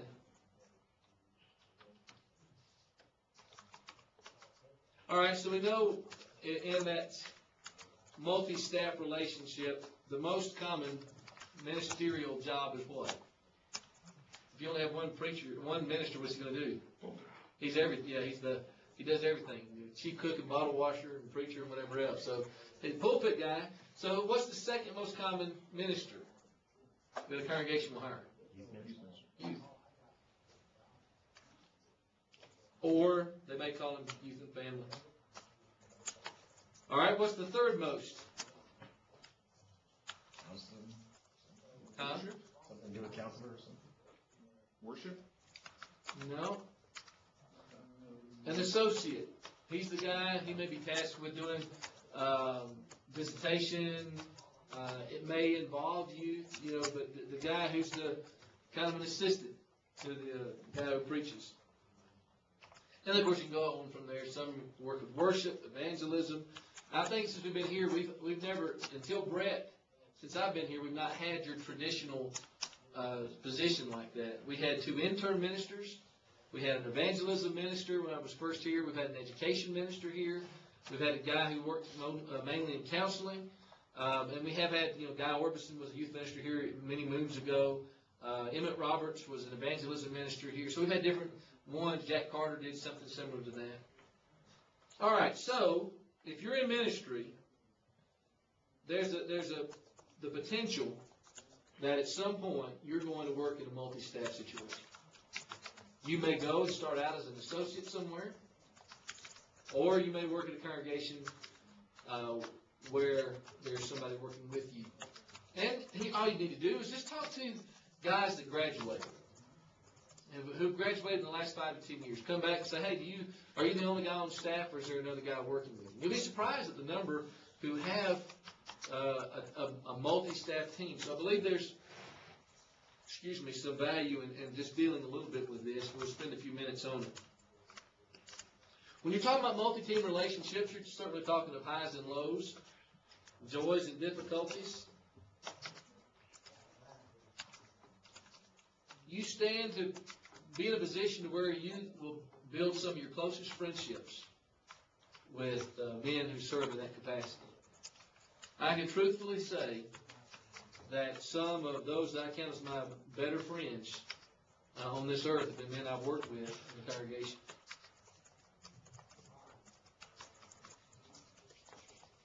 But you will also likely encounter conflict with them, especially as the relationship grows. You might think about this. That makes sense. A poor analogy, but you more likely had more fights with your wife when you've been married for 10 years than when you went on the first date. If you had that amount of conflict, of course you didn't know each other years well, and so that there's a dynamic involved in that certainly is a sound principle. All right, James Jones was a member of the church, died extremely young. He wrote a good book called Managing Church Conflict.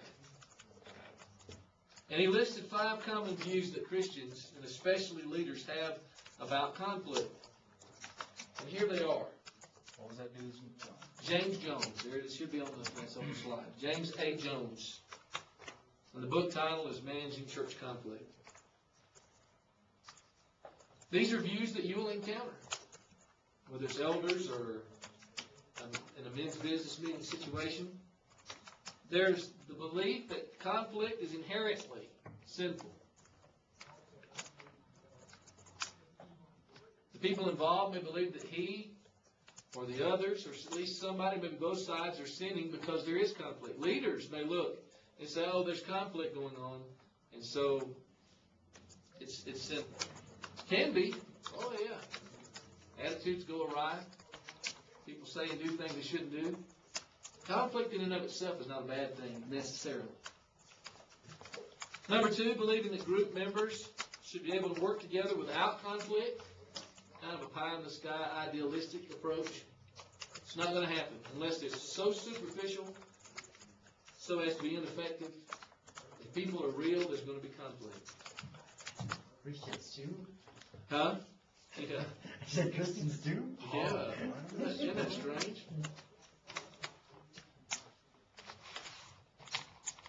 Number three, thinking that conflict manifests itself only in certain ways. So Neal, would you say, like for number two, that's just, you just agree to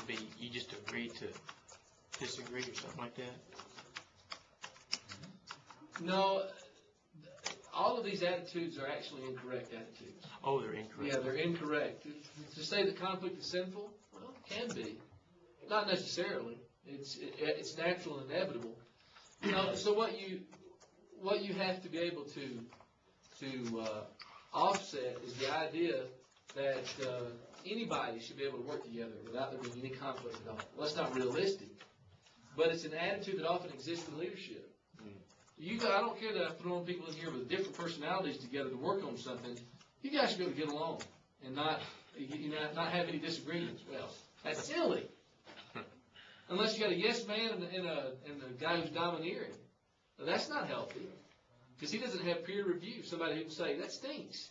You got to be able to have somebody who equal relationship. And when you do, conflict's going to happen. And leadership needs to know that. It's our job to help them to see, this is natural. Let's let them work it out and see how it goes. Number three, thinking that conflicts manifest themselves only in certain ways. For example, only in open fights. You ever seen conflict and there not be any overt sign of it? What's the term passive-aggressive mean to you? See, somebody who's not openly hostile, but they have ways of blowing up something without doing that. Oh, I'm sorry. They're very passive about it. But they find, or you gave me a deadline, you gave me something to do, oh, I didn't do it. All right, well, maybe they're incompetent, or maybe they don't like how things are being done. And so some leaders don't see a conflict unless there's an open fight. Number four, thinking that they're dealing with conflict through a diverting attention to something or someone else. Maybe it's a poor example, but we have that new puppy at the house, and he still has his milk teeth, and so he likes to chew, and he has figured out that he likes to chew on ankles and feet. So what do you do when a puppy's doing that? You find his chew toy and you throw it, or you play fetch, or get him off your feet is what you're trying to do. And sometimes leaders do that same thing. They think, oh, we can solve the conflict by getting their attention off of this, distracting them, instead of dealing with the conflict.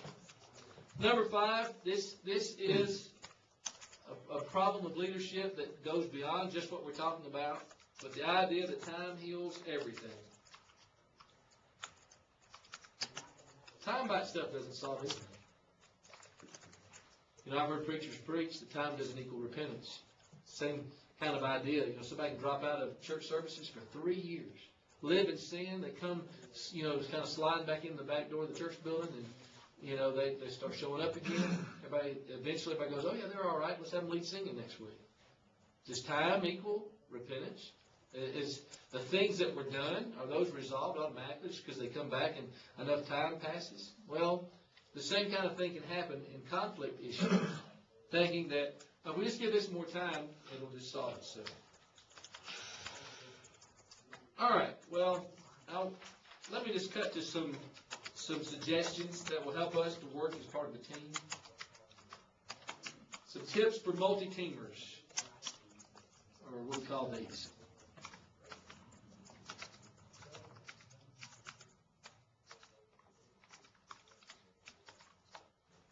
Number one, make sure that you are assigned particular duties. We all need to know whose job X is. Problems arise when we're unclear about whose job it is to do what. Obviously, this is a function of leadership, right? But ministers need to know, what's my job? Not from a laziness standpoint, but from a respect of others and their work. Number two, make sure that these responsibilities are clear to everyone. Everyone is at least 3 groups. It begins with the elders / men's business meeting.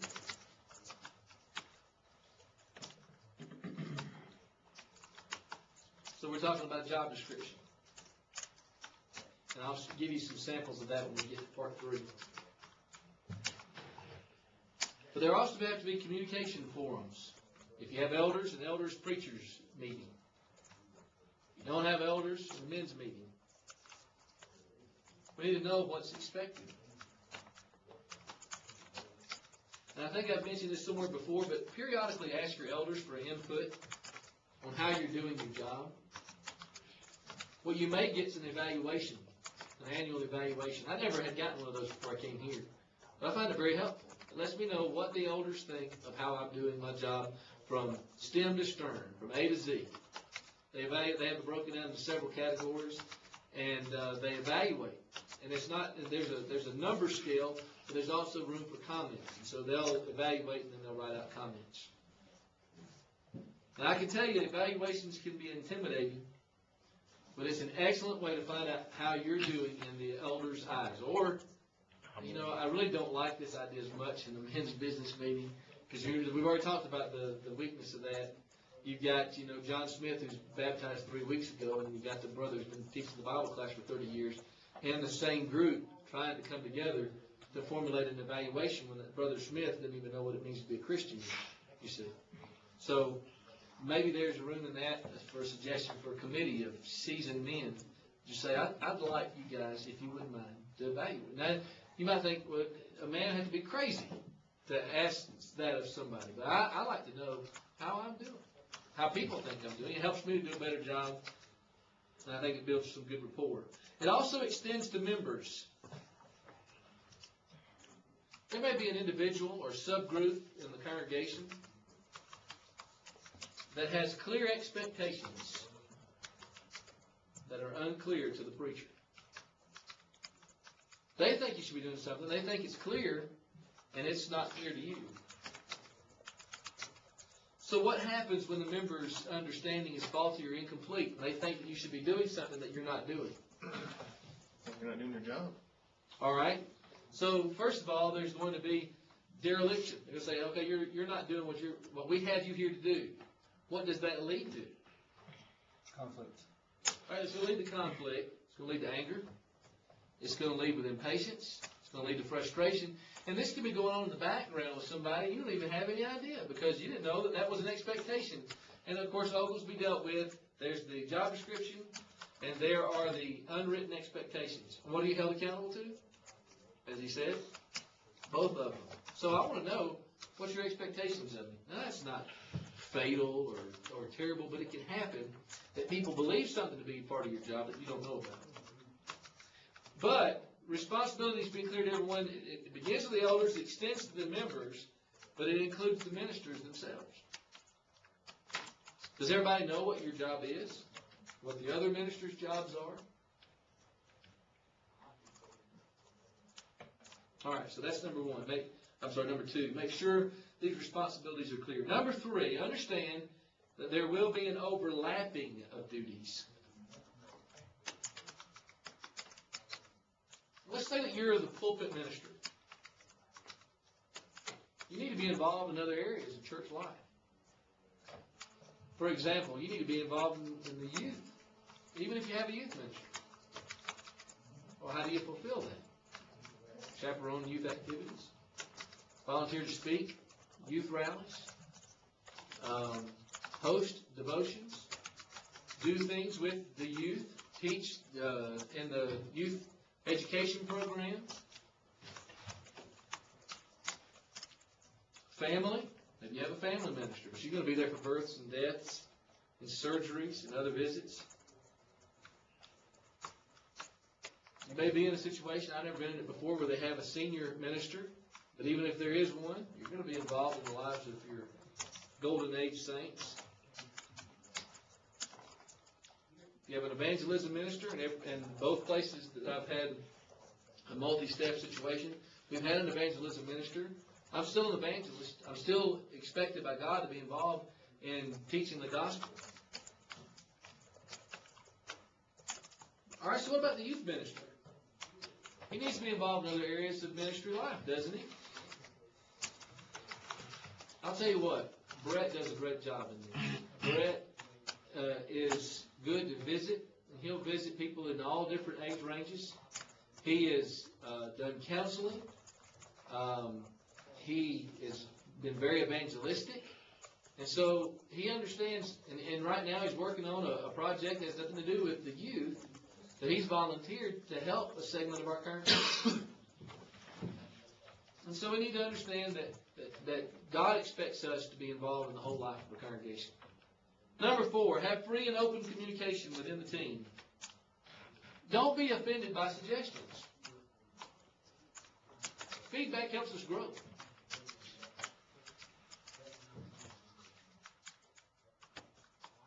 I mentioned the acronym TEAM, right? Earlier in the class. Together, everybody accomplishes more. It's important for us to remember we're all in this together. If you have spiritual people, you're working for the same spiritual goals, the same objectives, and you have the same spiritual desires.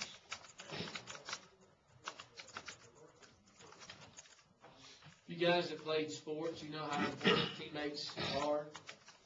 Knowing where they're going to be, knowing what they're going to do, realizing they have their job to do, you have your job to do. It's on kickoff coverage, your punt coverage. You have different guys have different responsibilities in that. In different schemes, you may have a different assignment. You need to know it. You need to know not only what you're doing, but what the other guy next to you is doing on that particular play. You ever played basketball with somebody and you knew what they were thinking and you knew where they were going to be, you know how they cut, you knew how, you could anticipate a high ball screen or something, you knew where it was, and you reacted to that. How do you get to that point? Time. Playing together. Experience. Number 5, cover for one another. This grows out of the teamwork concept. I want to suggest several areas where we need to cover for one another. Number 1, vacation. We have to pick up the slack for a fellow staff member when he's on vacation. Sickness.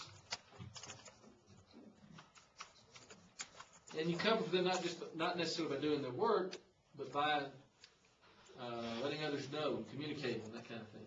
Unjust criticism.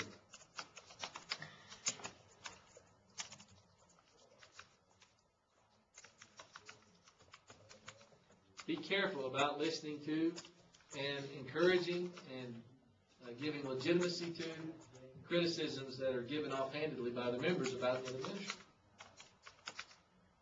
And that's not to suggest that there won't be some times when there's criticism that has some foundation to it. But be careful about how you deal with that. That's not how you deal with it. That's a problem that needs to be handled with that person and with the elders if necessary. Another area is personal crises. Just like that's going to happen to you sometime, you're going to have crises in your family. Fellow minister may deal with the same thing. Discouragement.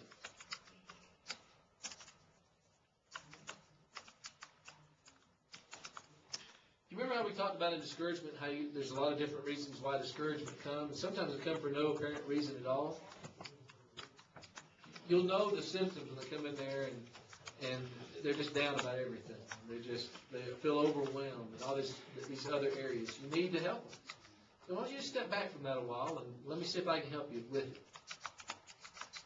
Now, what we don't want to do is become an enabler, and a guy is falling apart, and we're having to keep it all together for him. Certainly not long term, but in the short term, that may be something that has to happen. And there's more other things we can say about that. Number 6, never become jealous of one another.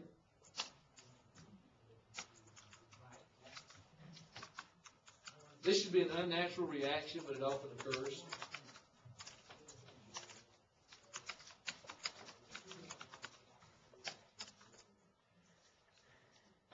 Number 7, do not resent different working agreements.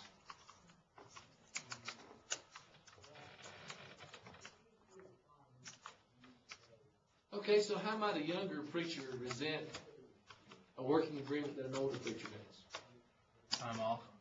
Time off? All right, that's a big one. I've only got 1 week of vacation. He's got 3. That's not fair. You know, I work just as hard as he does. Well, okay, so what might be said to the other end of it? Been here longer than you have. He's earned his vacation time. Or he's been doing this work longer, certainly. Yeah. Okay? That's what I think. Yeah, and that happens in the secular world. Been here longer, you're that's justified. All right? How about, although probably won't know, I don't know how it's working in other places. I have no idea what my coworker makes, but he might have an assumption or might even have knowledge that, hey, he's making more money than I'm making. Comes in later, or you think he has his hours are not as much as you, he's not working as much as you. You know, and that can be a very frustrating thing. Yep, and that may belie a problem. Yeah. Insurance. I was in my 30s, I think, well, late 20s before I ever had insurance. I'm not saying that's that way for you guys, but it was in my situation. And you might think, well, that doesn't seem right. Time away, you said that. Different perks, lectureship allowance, days off. All right, so how might older preachers resent younger preachers?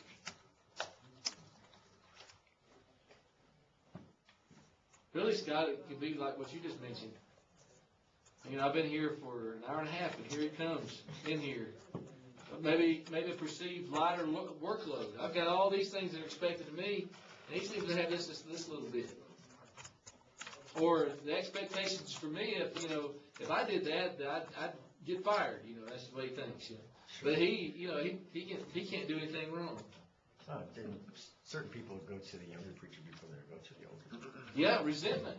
Yeah, they feel, and they don't realize it. Maybe they feel a greater ease or comfort with them. Maybe it's because they're a peer or whatever else. I could see that. I mean, sure. My friend, he goes, I've been here 20 years. Why does he go to think I don't know anything?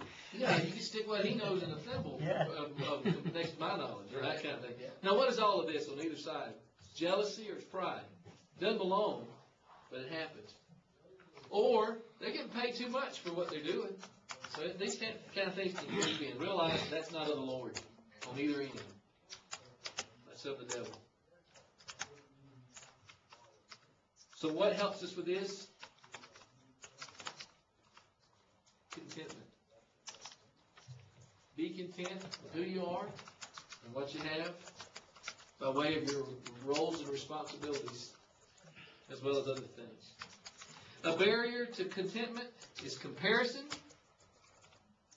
and wanting my fair share. You know, 3 times in the New Testament, the Bible says the same thing in a very similar way. The first is in Philippians 4:11. Remember what Paul said? I have learned what? In all situations to be content. What does Paul say in 1 Timothy 6:8 to Timothy, the preacher? If you have food, and covering. With this, be content. And in our situation, there's more at play than just food and covering. We're thankful for that. Hebrews 13:5 says, make sure that your character is free from the love of money, being content with what you have. Not all resentment arises from financial matters, but probably a great many do.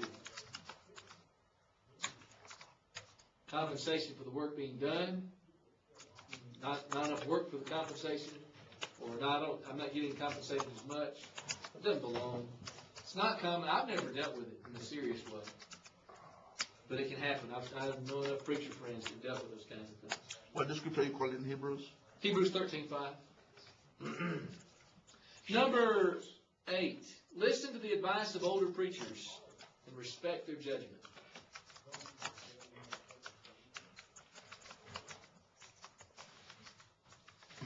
There have been 2 times in my preaching life when I have served as an associate to older preachers.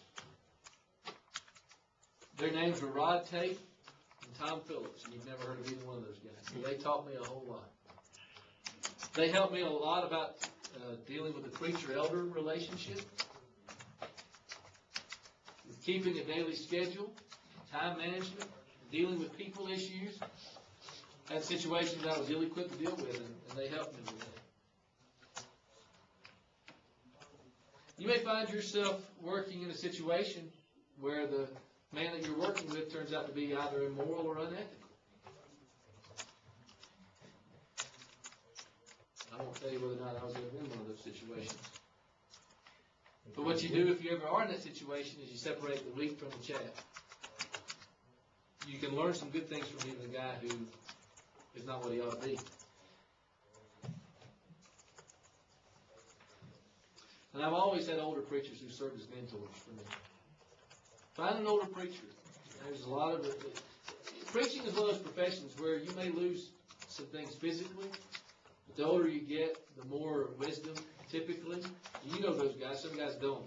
They never grow in wisdom.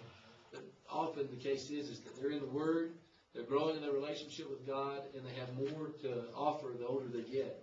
Find those guys and learn from them. Number 9, don't try to take over somebody else's job. I have more to say, but just keep in mind, understand your role and do it the best you can. And very importantly, don't allow yourself to be pitted against one another. Don't be the pawn in somebody else's agenda.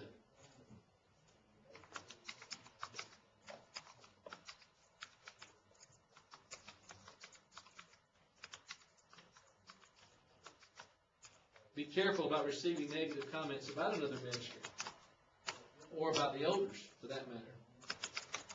Even if those comments come from trusted friends.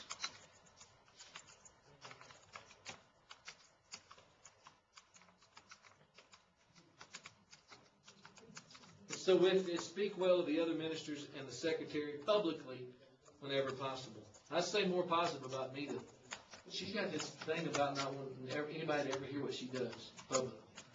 And so to the point that she's ready to go to fisticuffs if it's necessary. So I've learned that just doesn't happen. But typically, whatever they say, they don't mind if you praise them publicly.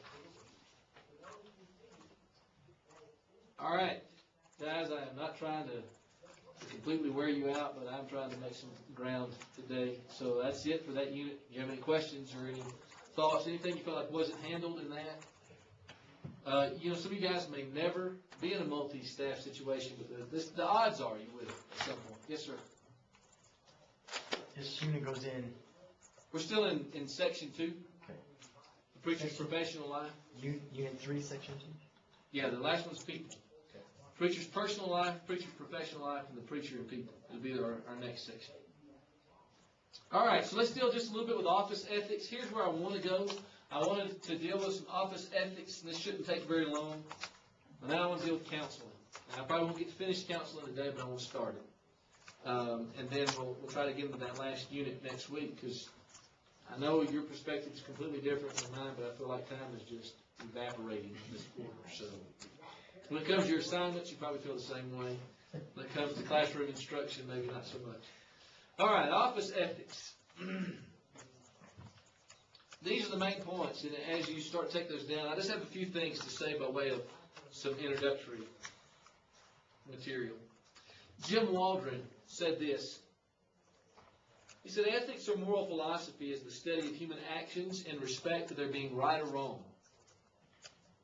The term ethics is scientifically applied to the general science of right and wrong conduct. Morals or morality refers to the pattern of conduct and the direct working rules of moral action. I think that's right. There's a great textbook on ethics that I have in my library somehow. It's edited by a man named Scott Ray. He spells his name R-A-E. And he introduced it with a section he called Moral Choices. And he says this. He says 3 things about ethics. He says, number 1, ethics are important because moral questions are at the heart of life's most important issues. Ethics are important because moral questions are at the heart of life's most important issues. Like what? What is a good person? What things are morally praiseworthy? What constitutes a good life? So ethics are important because the most basic things in life revolve around ethics. Number 2, ethics are important because you face moral choices every day. We're talking about your work in the office as you see here. And so there are moral choices that happen every day there. And of course, ethics are important in facing a number of issues. You guys have had ethics are taught here. All right, don't need to spend much time with it, but you know the ethical issues. When I taught ethics to the junior high class, things like abortion and euthanasia, homosexuality, gambling, war versus pacifism, and all these other different things. But we face ethics in our work as ministers. So I want to talk about office ethics in that regard. All right, so office ethics are important. Number 1, avoid hypocrisy. What do I mean by that? I mean be the same person wherever you are. Do not be a chameleon, depending on who you're with or what you're doing.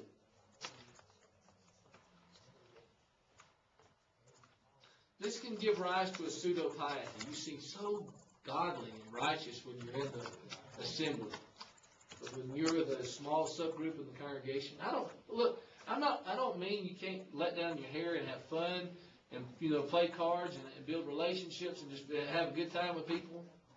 But there are lines that should never be crossed. There are jokes that should never be told. There are suggestions and innuendos and implications that should never be made. That's what I'm talking about. I tell you guys, I was speaking at a youth rally in Charlotte, North Carolina, and several guys were asked to go and do that. They served in various capacities and functions. Some of them sang, some of them, were other speakers and did different things. And so they were all fellow Bible majors where I was going to school. And so we went to, it's either Orion's or Golden Corral. You kind of, in your mind, you know how those things are set up. You have the endless bar of gluttonous food, and then you have the dessert bar, right? So this was between the gluttony of the main course and the gluttony of dessert. So we were over there at the dessert area, and there was a group of my buddies kind of all around there, and they were just telling stories. And I got in the middle of that and was listening, and I'm telling some funny stories. And all of a sudden, one of the guys told a story in which it was sexually suggested. I mean, it's kind of like where, you're on the line. Is he over the line? Is he on the line? But you can see the line. Next guy tells a story in which he uses, and curse words, I mean, they're all the same. But first of all, using curse words, and the two, he used big curse words. And, how do you handle that? I looked around at the group. Now, guys, I'm not saying, I handle things wrong, oftentimes, many times. But I looked at that, and I went through, you cycle through. I'm going, I can't believe this is happening. These guys are training to preach. And then I got angry. And then I got, what's the implications of what I'm about to do? And so I just looked at all of them and tried to show some disappointment. And then I just walked away. I mean, I was right in the middle of it. Walked away. Had a guy who called me. Because we also, you know how they put you in different houses like when you go on campaign. So one of them had found out where I was at, called the number and said, hey man, I'm sorry if you were offended by what we were saying. I said, man, don't worry about me. That's right. It wasn't me that should have had your greatest disturbance. You said that before our Almighty God. And we can have fun together. And I think the more the better, because, man, we need humor a lot of times in what we're doing in our families, in our ministry, but never at the expense of morality and ethics here.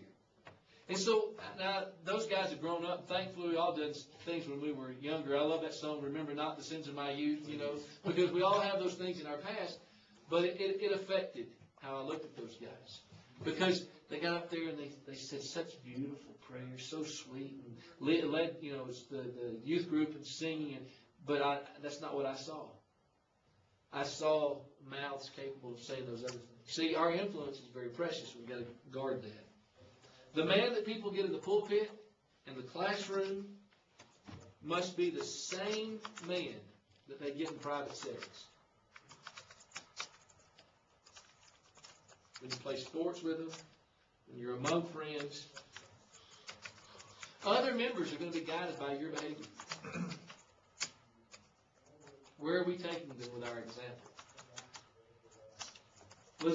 It's not what you eat, it's what you digest that makes you strong.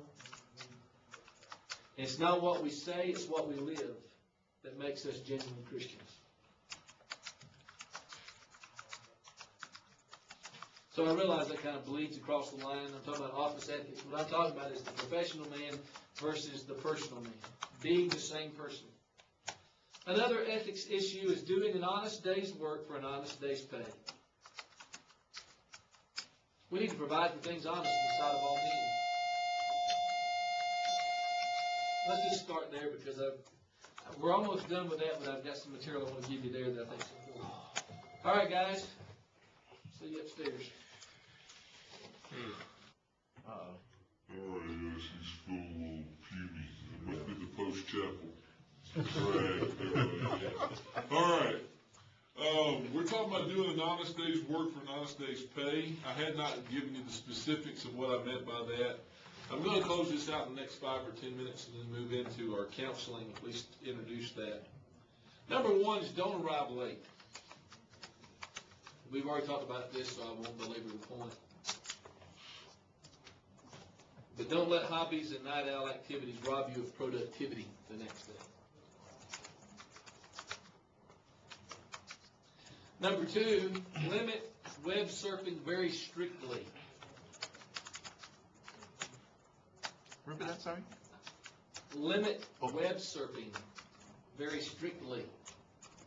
Don't eat up lots of time just wandering the web. I have no idea if any of you guys are gaming guys, and I'm not saying it's a pro or con, but don't do it on the job. That's con, for sure. Number three, be careful about phone usage, too. Watch how much time you take on the phone to handle personal business. You're checking on household services or other home matters.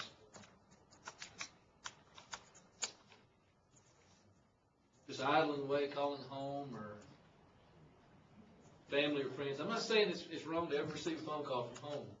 I'm content to tell you that's not right. But there's a difference between that and 3 hours a day. Neal, what are you filing this under once again? This is all under office ethics. It's all, okay. Yeah, this whole unit's on one screen for you, so you're having to get a lot from me. It's not on the screen. But this is under. These are sub-points under doing an honest day's work for an honest day's pay. If that's more specifically what you mean. Okay. So these first three have been how to do an honest day's work for an honest day's pay. Yeah. Number four, avoid paying your bills or handling private matters during the workday. I'm not saying you can't deposit your check on the way to a hospital visit. I'm talking about staying on hold with Comcast for 90 minutes, you know, you should be working. And then number 5, don't routinely spend several hours on the lunch break. So there's a good rule of thumb that essentially goes, don't take, I don't know how to say this, don't take company time for personal time or for personal matters. That's what I want to say. Don't take company time for personal matters. And I'm speaking accommodatively when I use the word company there. All right, the last thing we'll deal with in office ethics is avoid activities that war against the soul. As I stated earlier in the class, watch interactions with opposite sex. Watch thoughts, hands, and words that cross the line.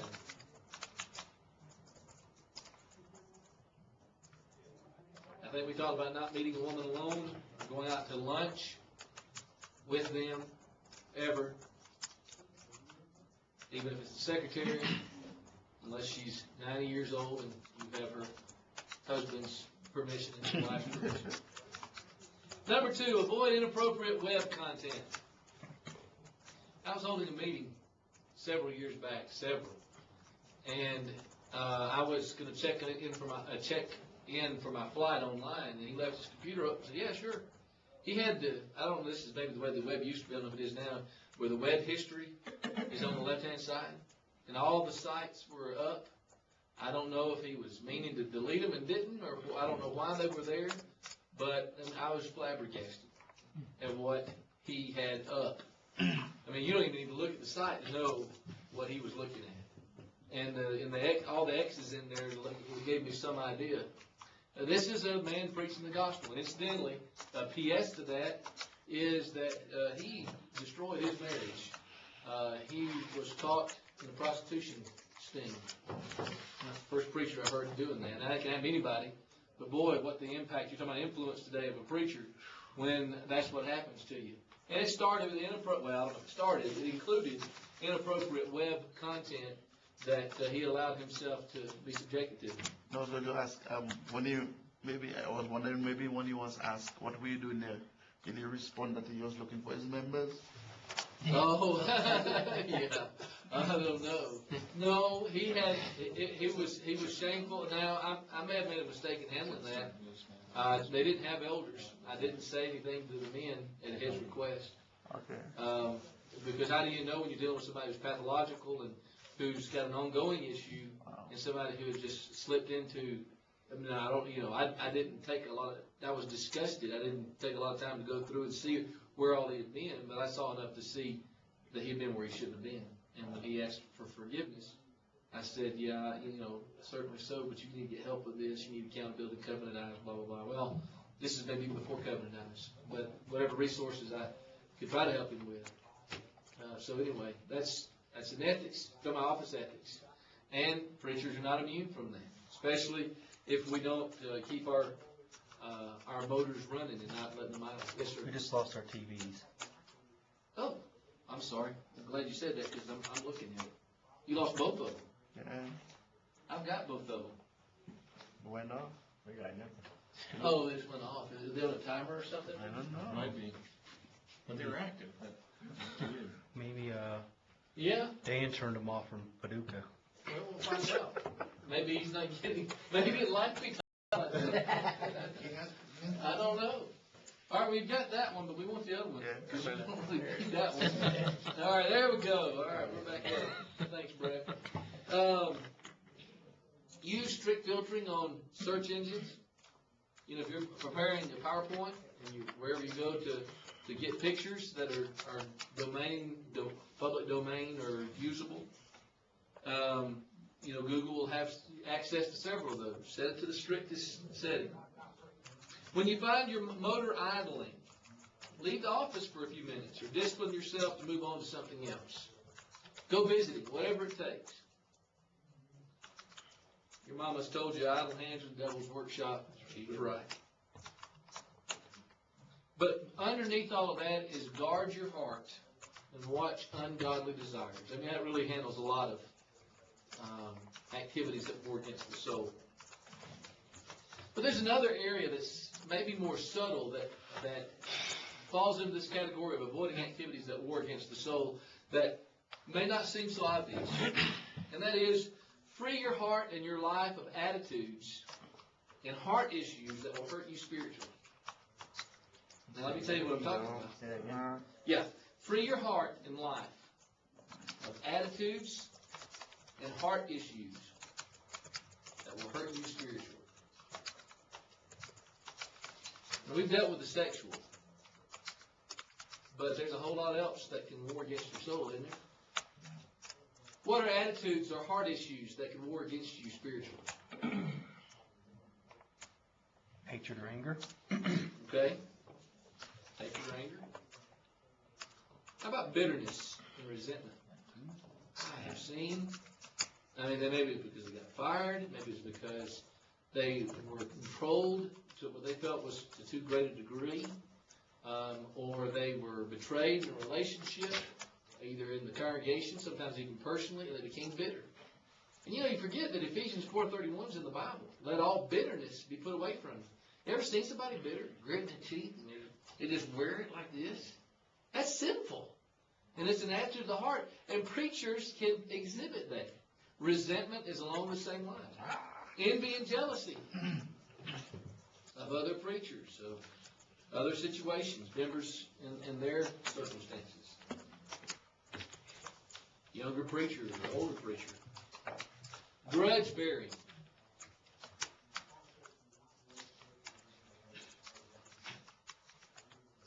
Gossip and backbiting. Deception and lying. Unkindness. How about hypercriticism and a judgmental spirit? Judging somebody's heart and motives, not having the facts. We don't think about that as being a heart issue or a spiritual issue, but it is. Condescension and arrogance.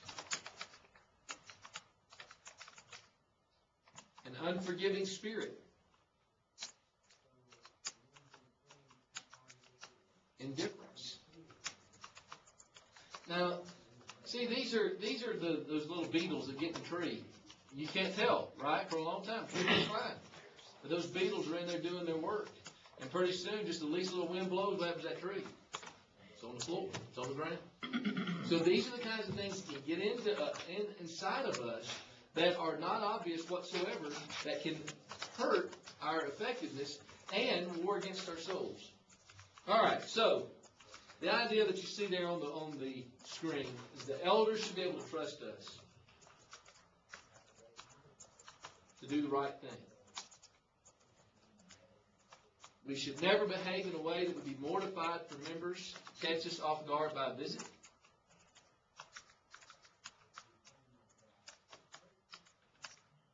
Our family should be proud of the person we are when we're on the job. And the Lord should be able to say He was found faithful in this matter. All right. Hopefully that'll be helpful to you. You will spend some time in the office, no matter where you are and what you do in ministry. So I think that'll be something maybe you can look back on. All right, let's deal with counseling. We're going to introduce it today.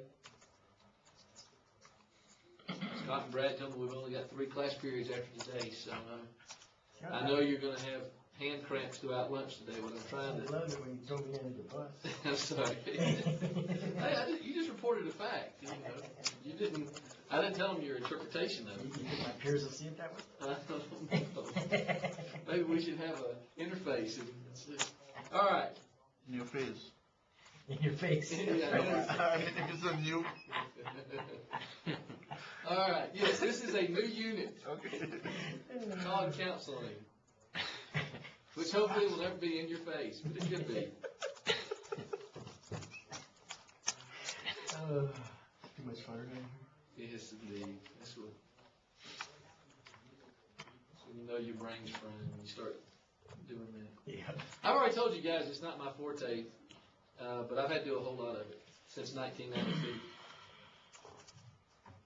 And there's a lot of different ways to look at counseling in the extremes, but here are just some in the vein of my experience. You will counsel, this is by way of introduction incidentally, you will counsel children and the very elderly. I don't know that I've ever counseled a child under the age of 10. I can think of a couple of situations that were around that age.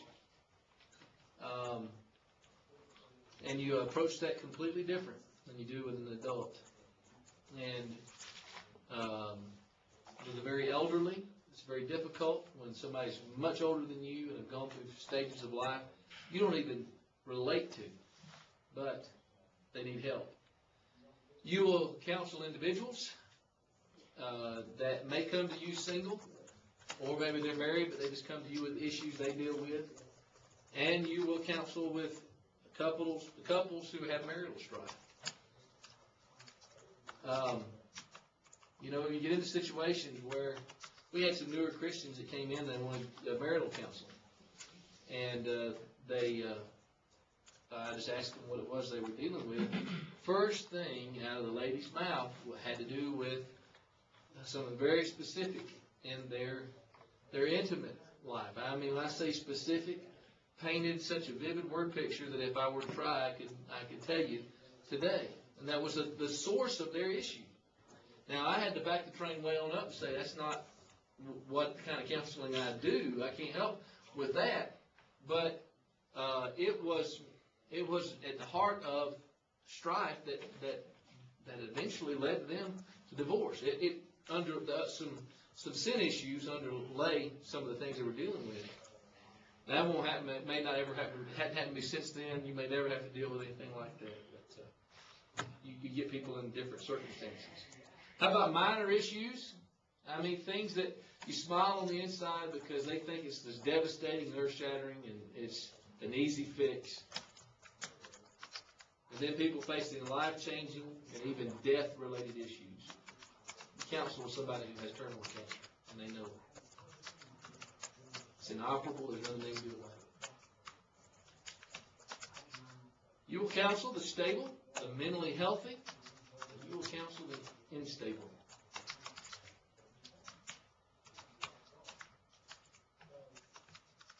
I've counseled folks from this country, and on more occasions than I would think, people from other cultures and other countries. And you know what? It's a reinforcement of the idea that specifics may be different.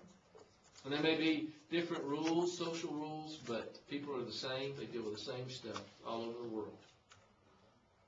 I've counseled the heterosexual and the homosexual. And those who aren't sure. Christians and non-Christians. I've counseled mostly by appointment, several times by walking. You are in the middle of something completely different. Somebody comes in just bursting in tears and needing help. Now, occasionally, guys, don't be cynical, but occasionally that's a ploy for financial help. So just be aware that there'll be a sad story and they'll want counsel, and before they're done, they want money. But a lot of times they'll just come in distressed, and they don't have a church home, they don't have any connection. They see that you're a church building, that you're inside the church building. They come inside, and they just need guidance. They need somebody to pray for them. They're stressed. Occasionally, those turn into Bible studies. Clint and I did a Bible study here a few years ago. Turned out with a large family. That it began with a woman coming in and was wanting counsel and needing spiritual direction in her life or something. The very religious you'll counsel, and the very, very irreligious. You don't get to choose, is my point. But you'll be given opportunities of all different varieties. And we have to be a steward of every opportunity that comes our way. So there's a huge caveat. I am not trying to equip you necessarily with technical skills, but I think I can give you some material that will help you to do the routine counseling that preachers who know the Word of God should be able to do. Now, you're going to learn very quickly, this is still by way of introduction, that a case is over your head. Here are some examples of cases that are over your head. If it requires medication, refer it.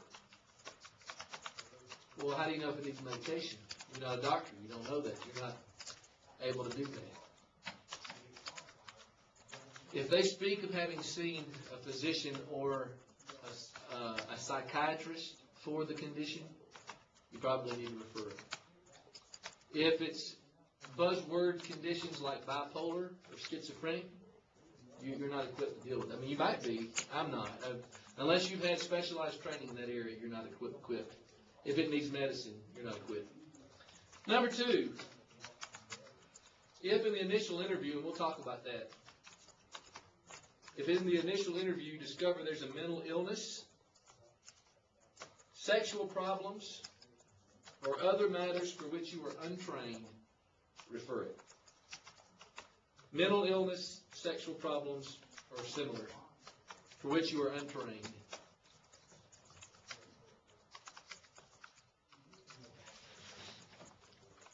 Now, let me say this in helping to develop this point.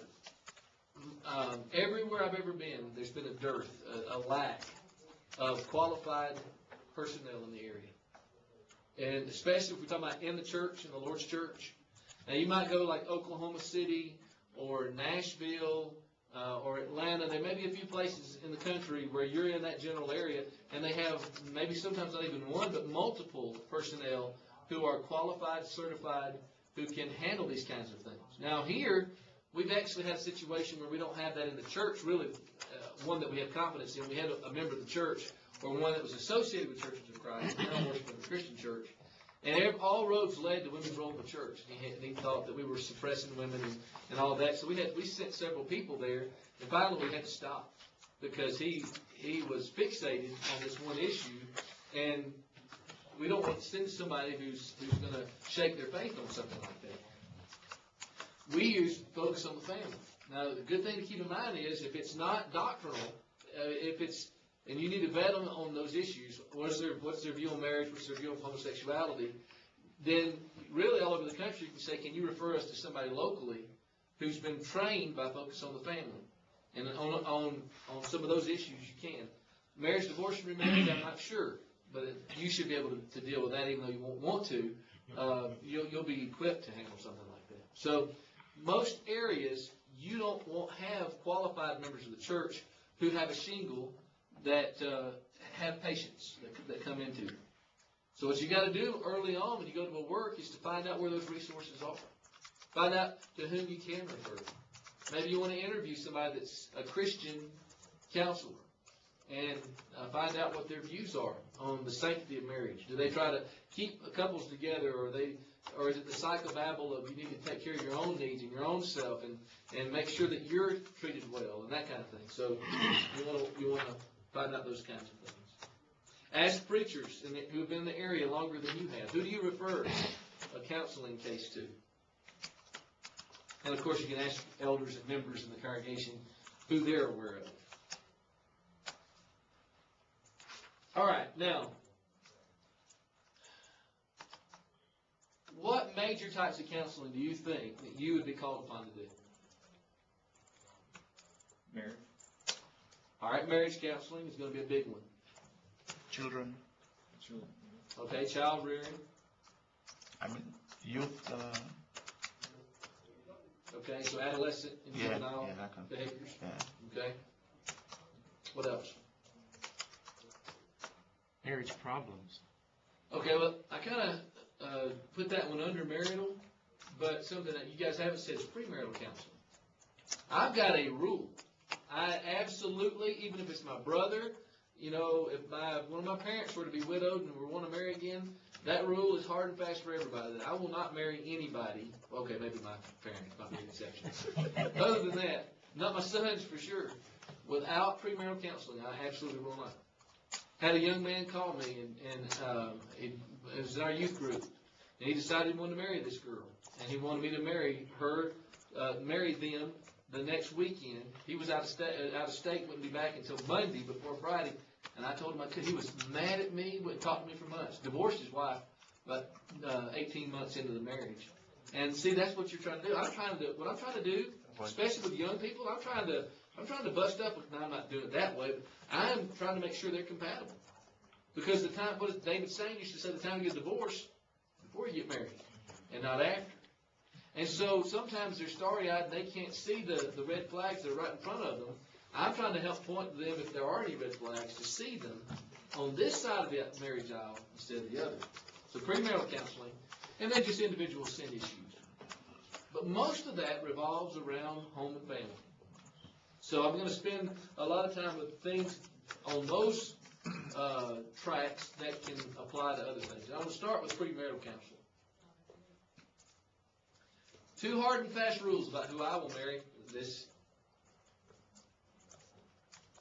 One of these is, I guess, third opinions, but the other one I think is straight from Scripture. Number 1, I will not marry anyone who is not eligible in God's eyes to be married. Nobody likes to be the bad guy, but guys, we've got to. I don't want to lose my soul over pleasing some people that I don't want to hurt their feelings. You're going to handle it very kindly, very gently, very lovingly. It may sacrifice a relationship, but we can't. I don't want my hands in a situation that God does not sanctify. He said, "Well, why are you being so strong about that?" I can't take any preachers just throw that out the window. They'll just marry somebody if they come to them and want to be married. I don't know if you can relate to that, or if you find that is the most unfathomable thing. But I believe that's got to be a rule that we have. And number 2, I will not marry anybody who's not come to me for counseling. As a minister, you have to decide what your hard and fast rules are. For example, do you plan to marry or perform the ceremony for 2 non-Christians? Will you do that? I have. The reason I do is realizing they're going to be married anyway. I get a free Bible study in there every time. And I've converted folks that were non-Christians through agreeing to do the ceremony for them. But you may just have a conscience issue, or you may think that you shouldn't do that. So you need to know. So if 2 non-Christians come to you, you need to be able to say, really appreciate that. I know somebody who will, or I don't know what you'll tell them. But that's something you have to decide. How about a Christian and a non-Christian? There's some folks who will marry 2 non-Christians, but won't marry a Christian and a non-Christian to one another.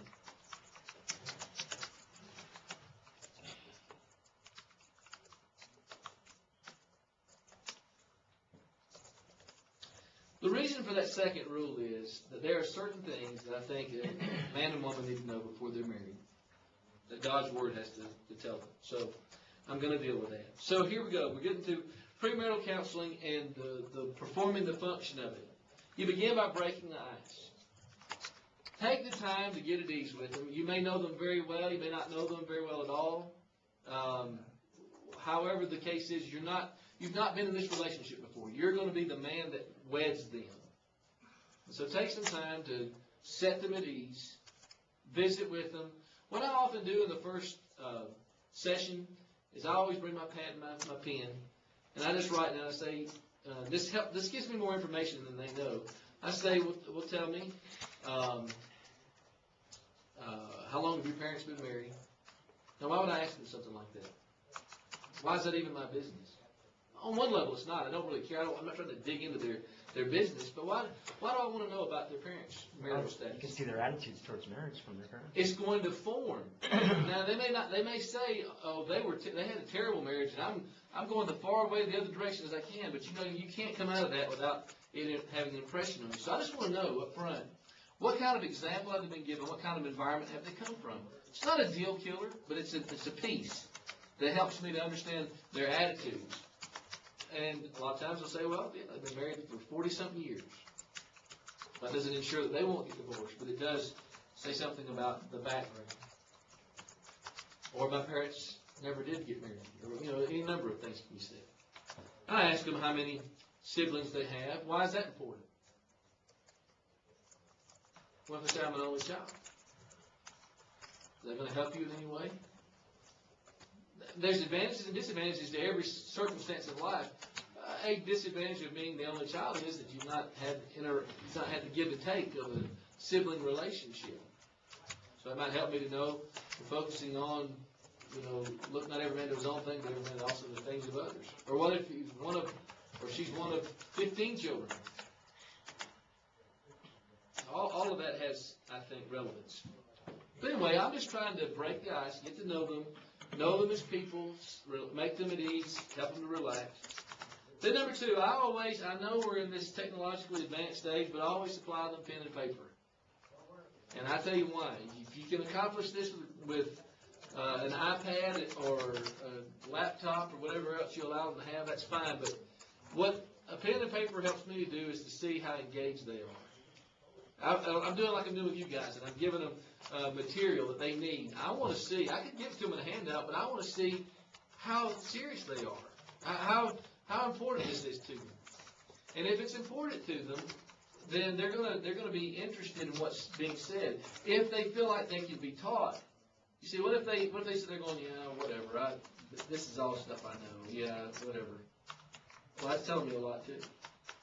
I want to know what kind of personality, what kind of maturity, what kind of unselfishness, how serious they feel about the relationship.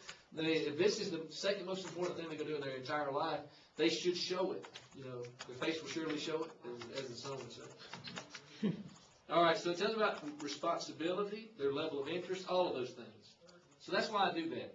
Hopefully, and I'll supply them with a little paper notebook, and they can put all this in when they're done. They'll have something they can look back on.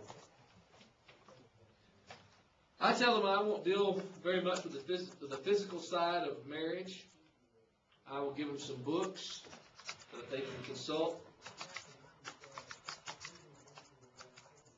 However, You give them the books to read, or? no, I just tell them about them. Okay, okay. Yeah. Financially that could be a difficult thing. Although you're not doing marriages every day, it may be wise to call gospel writers and say, I want 10 copies of his needs, her needs, or the Friendship Factor, or some books like that. They don't cost very much in their paper book, the back form. It's a good gesture. It only costs you $5 or $6. But I have not always done that. In the day and age in which we live, however, there's an exception to this. I am very frank and open about the fact that it's sinful for a man and woman to live together and enjoy a sexual relationship with each other before marriage. I didn't bring it today. I'll bring it to you on Tuesday. I have a little pledge sheet that I give. We'll talk about it. I say, look, guys, it's very important for us to be honest. And so I'm going to ask you something very uncomfortable, but I want you to level with me. You know what God's Word says about this, right? Or if they say you have no idea, then it's education. They're coming to a preacher, right? They're not going to the justice of the peace. They're not going to the captain of a ship. They're coming to a preacher. And so they're saying implicitly that the religious significance of this marriage means something to us, which means if it has religious significance, then the Bible matters. And if the Bible matters, then we're going to follow what the Bible says. Now, I'm not going to just drag them through the mud for 3 hours if they tell me that they have engaged in fornication. But what I will say is we're going to have a pledge. You're going to sign it. Now, I'm not a police officer, but this is between me, you, and God. And if you sign this, that between now and the time you're married, no matter what you have done, that you're not going to do this anymore. Do I have? Can we come to that agreement? Well, what do you do if they say no? Well, you said you got to decide, but that tells me a whole lot. I'm going to say God's reserved that for marriage. And if we want to honor God, we're not going to do it with our lips, we're going to do it with our lives. And so I would try to work with them through that. But if they won't work through it, I won't marry them. And what you got to do is you got to judge the situation. Are they defiant? Are they just struggling? All those things have to be determined. But I'll bring you the sheet. You can see it. You can throw it in the garbage, or you can use it, whichever. All right. Now, as we get to the very the practical part of this, I start them with some very valuable suggestions for marriage. I've gleaned these from a lot of different sources. What I do is I say, I'd like to give you some practical suggestions for marriage. This is some of the things you're going to write down on that pen and paper. Number one, always have family devotions from the first night of your wedding. may be talking to two non-Christians, or I may be talking to a non-Christian. Doesn't matter. From the very beginning, I'm setting the tone that Christ has to be at the center of your marriage. He has to be first. Would you say that again? Sure. Always have family devotions from the first night of your wedding.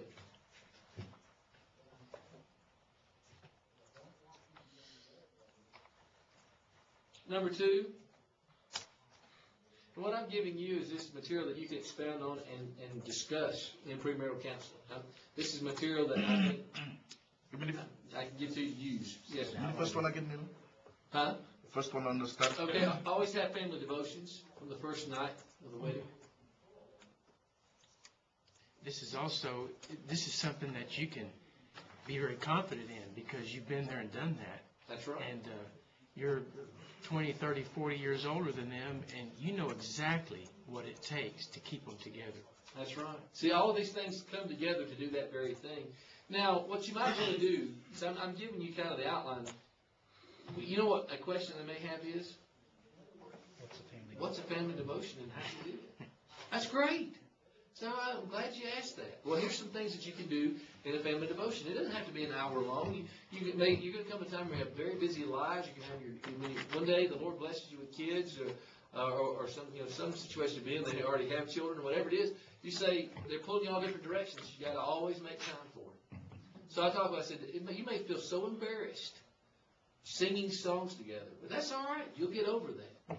So sing songs. Maybe you don't know many songs. Get a song book. Ask somebody. We can help you. This depends on whether they're Christians or not. No matter what, get a song book. Amazing Grace. Jesus Loves Me. Everybody knows a few songs, and sing it together. And then always, of course, the devotion is going to involve reading the Bible. But why not try to work on? This is great homework on your own, maybe in your personal study. Bible questions that you can ask each other to learn more about the Bible. And of course, you always want to pray together. So see, we've built for them what it's going to look like. 5, 10, 15 minutes. But so important to make Christ a part of your married life every day. Number 2, both must remember to put each other first. And then I emphasize on we're not so much working to police the activity of the other, but to strive to do that ourselves. And if we will commit to really putting the other person first, then we'll find that our mate responds. Number 3, take them through the love material. We dealt with this on the whiteboard. It's still even up there. And if you will put this in parentheses, this will jar your memory. 1 Corinthians 13 plus 1 John 4, 8, and 9 plus John 14, 9 through 12 plus Galatians 2:20. I'll give you that again in case you missed anything. 1 Corinthians 13 plus 1 John 4, 8, and 9 plus John 14, 9 through 12 plus Galatians 2:20. You remember that? Love defined. God is love, so this is God. None of these things. Jesus showed us the Father, so these things are Jesus. And Galatians 2:20, He lives in me. So if I'm a Christian, then this should characterize me. That's always, guys, you've been around and you've been in the church, but for guys in premarital counseling, that's often a revolutionary light turned on. It's like, wow, yeah, that is love. That is God. That does need to be me. Number 4, never go to bed angry. You might be a raging insomniac, but I'm going to explain to them what Ephesians 4 is talking about. Working through your difficulties. And the disadvantage of going to bed, unresolved conflict, what that does. You're always building something in your marriage. Day by day, decision by decision. And if you build the habit of going to bed or prolonged periods of time when you have conflict unresolved, you're hurting your marriage. Number 5, do things together. Just talk about the value of having joint hobbies and not being in two separate worlds. But because remember, the tendency of every marriage is to drift apart. So you've got to work to stay close. Number 6, remember that neither of you is perfect.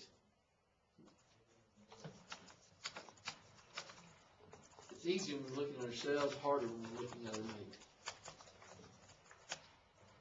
And there's a lot you can do with any of these. Look at what you're doing here. You're trying to give them practical information.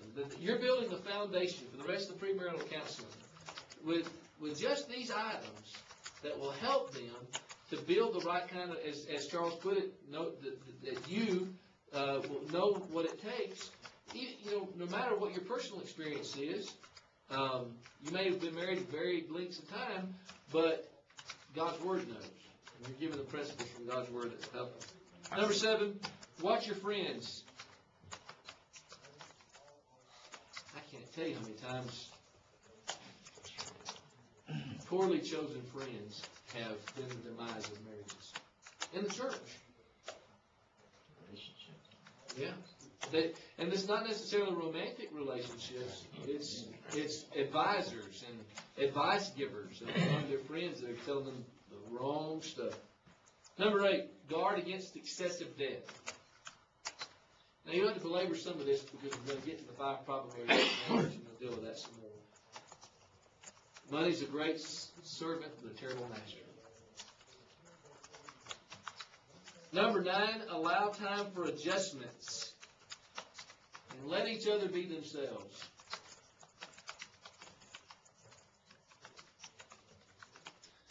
Again, that's allow time for adjustments. In other words, you guys don't know each other yet. It's going to take time. And let each other be themselves. It's kind of like the guy that, this can happen in marriage. I've seen it. The guy that's the preacher, he's being himself. He gets up there all of a sudden, he's somebody else. That can happen in marriage. This is my chance to be Mr. Suave and debonair, And then we need to try. We need to reach out and try to continue to court. We've got to be who we are.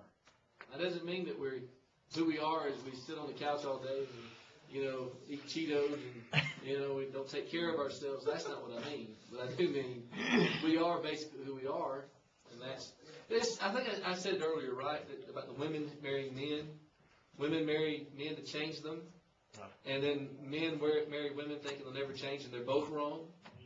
I mentioned that to them. That the altar never alters them.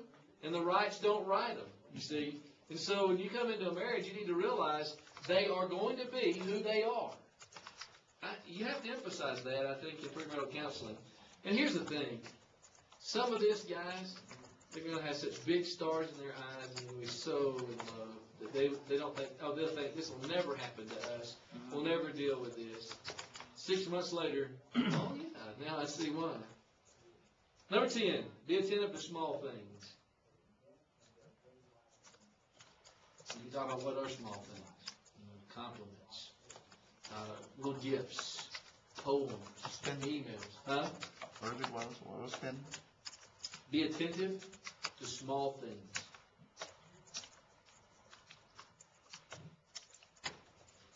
I've got 15 of these, so we're a good ways through the list. Now, incidentally, just so you can kind of conceive of this in your mind, this is how I would spend an entire session. Is going over these 15 suggestions and discuss with them. Do you get the counseling like in this situation, like premarital, in one day? No. No. I'll have some words to say about that before we end. What I'll do for you before we leave is I'll give you a template of how my premarital counseling looks, and you of course you tailor it, make it your own, do what you think works. For example, I haven't told you yet that I do the interview, I sit down with them, and we get to break the ice and we get to know one another. And I'm going to give you a copy of it. I give a questionnaire. Now, most of the exercises that they do, I have them do together. The questionnaire I give them, they do separate. So I ask them, I put them apart so they can't see each other's answers, and then I have them fill out that questionnaire. It's 3 pages. It's just no essay. It's all sometimes, seldom, sometimes, never, whatever, those kinds of things. Or sometimes I ask them to give 3 or 4 little short answers. Now, I'm trying to vet problems. I'm trying to find out, is there jealousy? Is there dishonesty? For example, and this isn't like a deal killer, but if I have prioritized 8 things in a marriage, things that are important to you, and one of them is sex. And, if a guy circles that as number 8 out of 8, I'm going to, not that that's a deal killer, but it tells me something about if he's being honest, he's being upfront. Because in time, you reshuffle your priorities some, but you want to make sure that you're conveying exactly what you think. So there's a lot that can be done with that, but that's a part of the function of the counseling session, the template. So we'll get to that a little bit later. I'm trying to give you the guts of what goes there first. Number 11 is I don't know how you want to put this, you've already got it in your notes somewhere. It's the never do anything in your mate's absence that you wouldn't do in their presence. I really hit that in premarital counseling.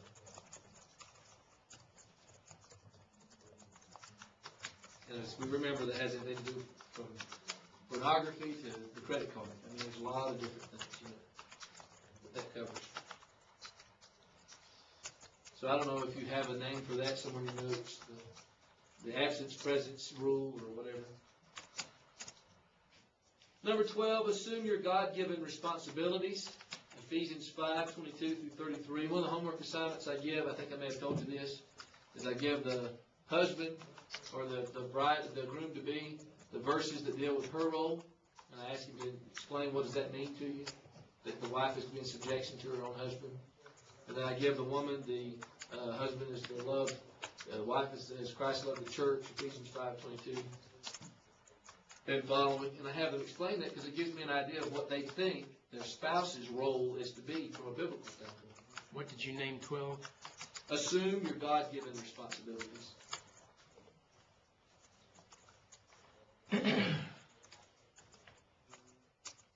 Number 13, continue courting after marriage.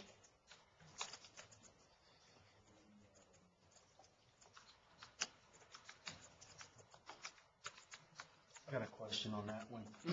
Do you ever suggest to them to court in a way that is meaningful to the partner, not in a way that's meaningful that they think is meaningful? That's very good. Yeah, I think that's going to be wrapped into. We're going to talk about one of the problem areas of marriage is communication. So you can give them a precursor there, and then come back to it in greater detail later. But I think that's a very valid time to deal with that. Because what you're dealing with is selfishness and is rooting that out. Not intentional, but seeing, maybe a better way to put that is that love language thing. And right. Communicating to somebody else in the way that you feel or want to receive love. Where this was coming from was they taught us in the Air Force management class, one of the courses, when you're offering an incentive or an award to someone, make sure it's something they like. If they don't like a day off, don't give them a day off. Right. If they don't like going home early, don't let them go home early. They may like having their name and picture because they want an award. Then put them up for the quarterly award. Do what will be actually meaningful to them. Good. Now, how would you relate that to the courtship process? My wife could care less about flowers, but she likes me bringing home dinner. There you go. She could care less about me taking the trash out, but if I go in and do the dishes for her, that'll mean a lot. Good. Now, of course, there's some of this, there's no shortcut. It's going to require communication. Right. Some of it's going to be experience. And some of this may be communicated. And the thing is, remember the thing about men, married women thinking they'll never change? It's going to, and the ebb and flow of a woman anyway. One day, and each woman is different, but one day she might want one thing and not the other, and another day she might want one thing, the other thing, and not what she did before. Every relationship I've ever been in, she requires you to pay attention. If you don't pay attention, then you're missing what's going on in their life. That's right. Some of those things are not going to change throughout time, but some of them will. So that kind of goes back to paying attention to little things. That's a great point. Make sure that they are, in courting, doing what strikes a chord with the other person and not necessarily how they relate. And that's a good resource, by the way, that you can always recommend is the Love Languages by Larson. We read that our first year of marriage, and it is like paid dividends big time. It's like the golden key. It is. It's like it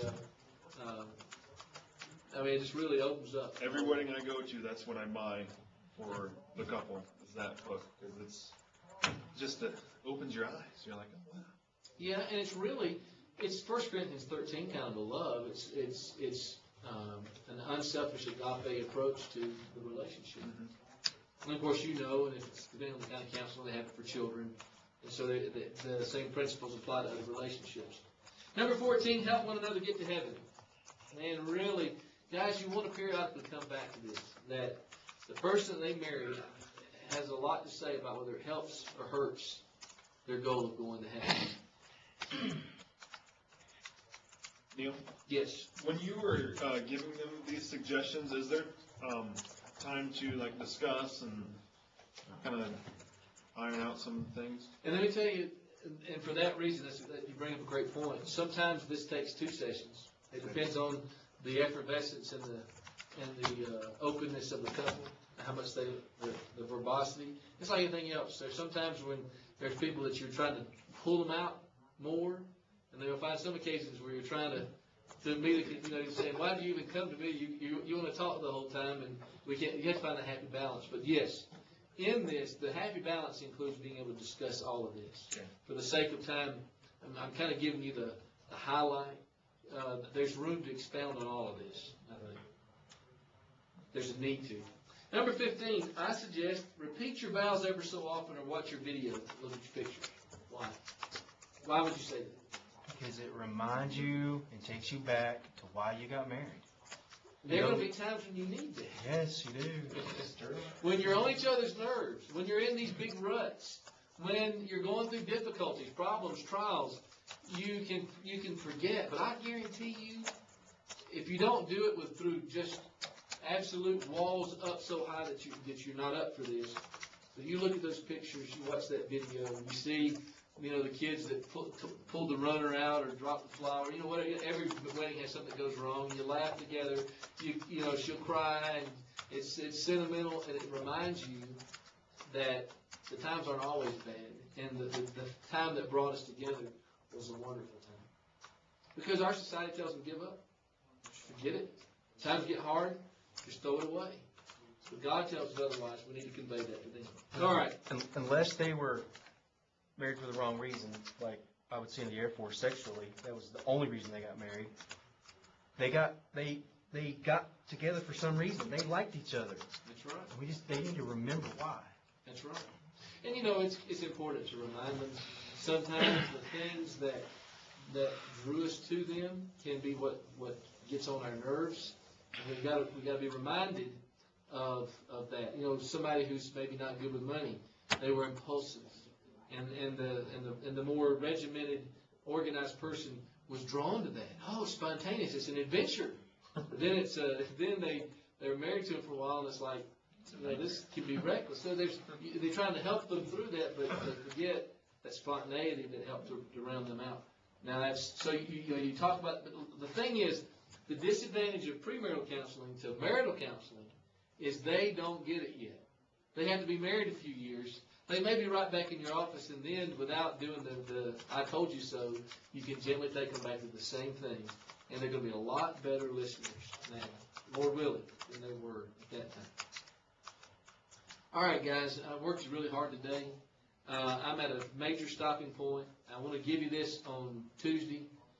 So we'll pick up with the 5 problem areas of marriage. We'll do some other things with counseling. And then we'll finish that up on Tuesday, and then we'll get into Unit 3. Galatians 1:6-12 will be your memory work next Tuesday. Galatians 1:6-12.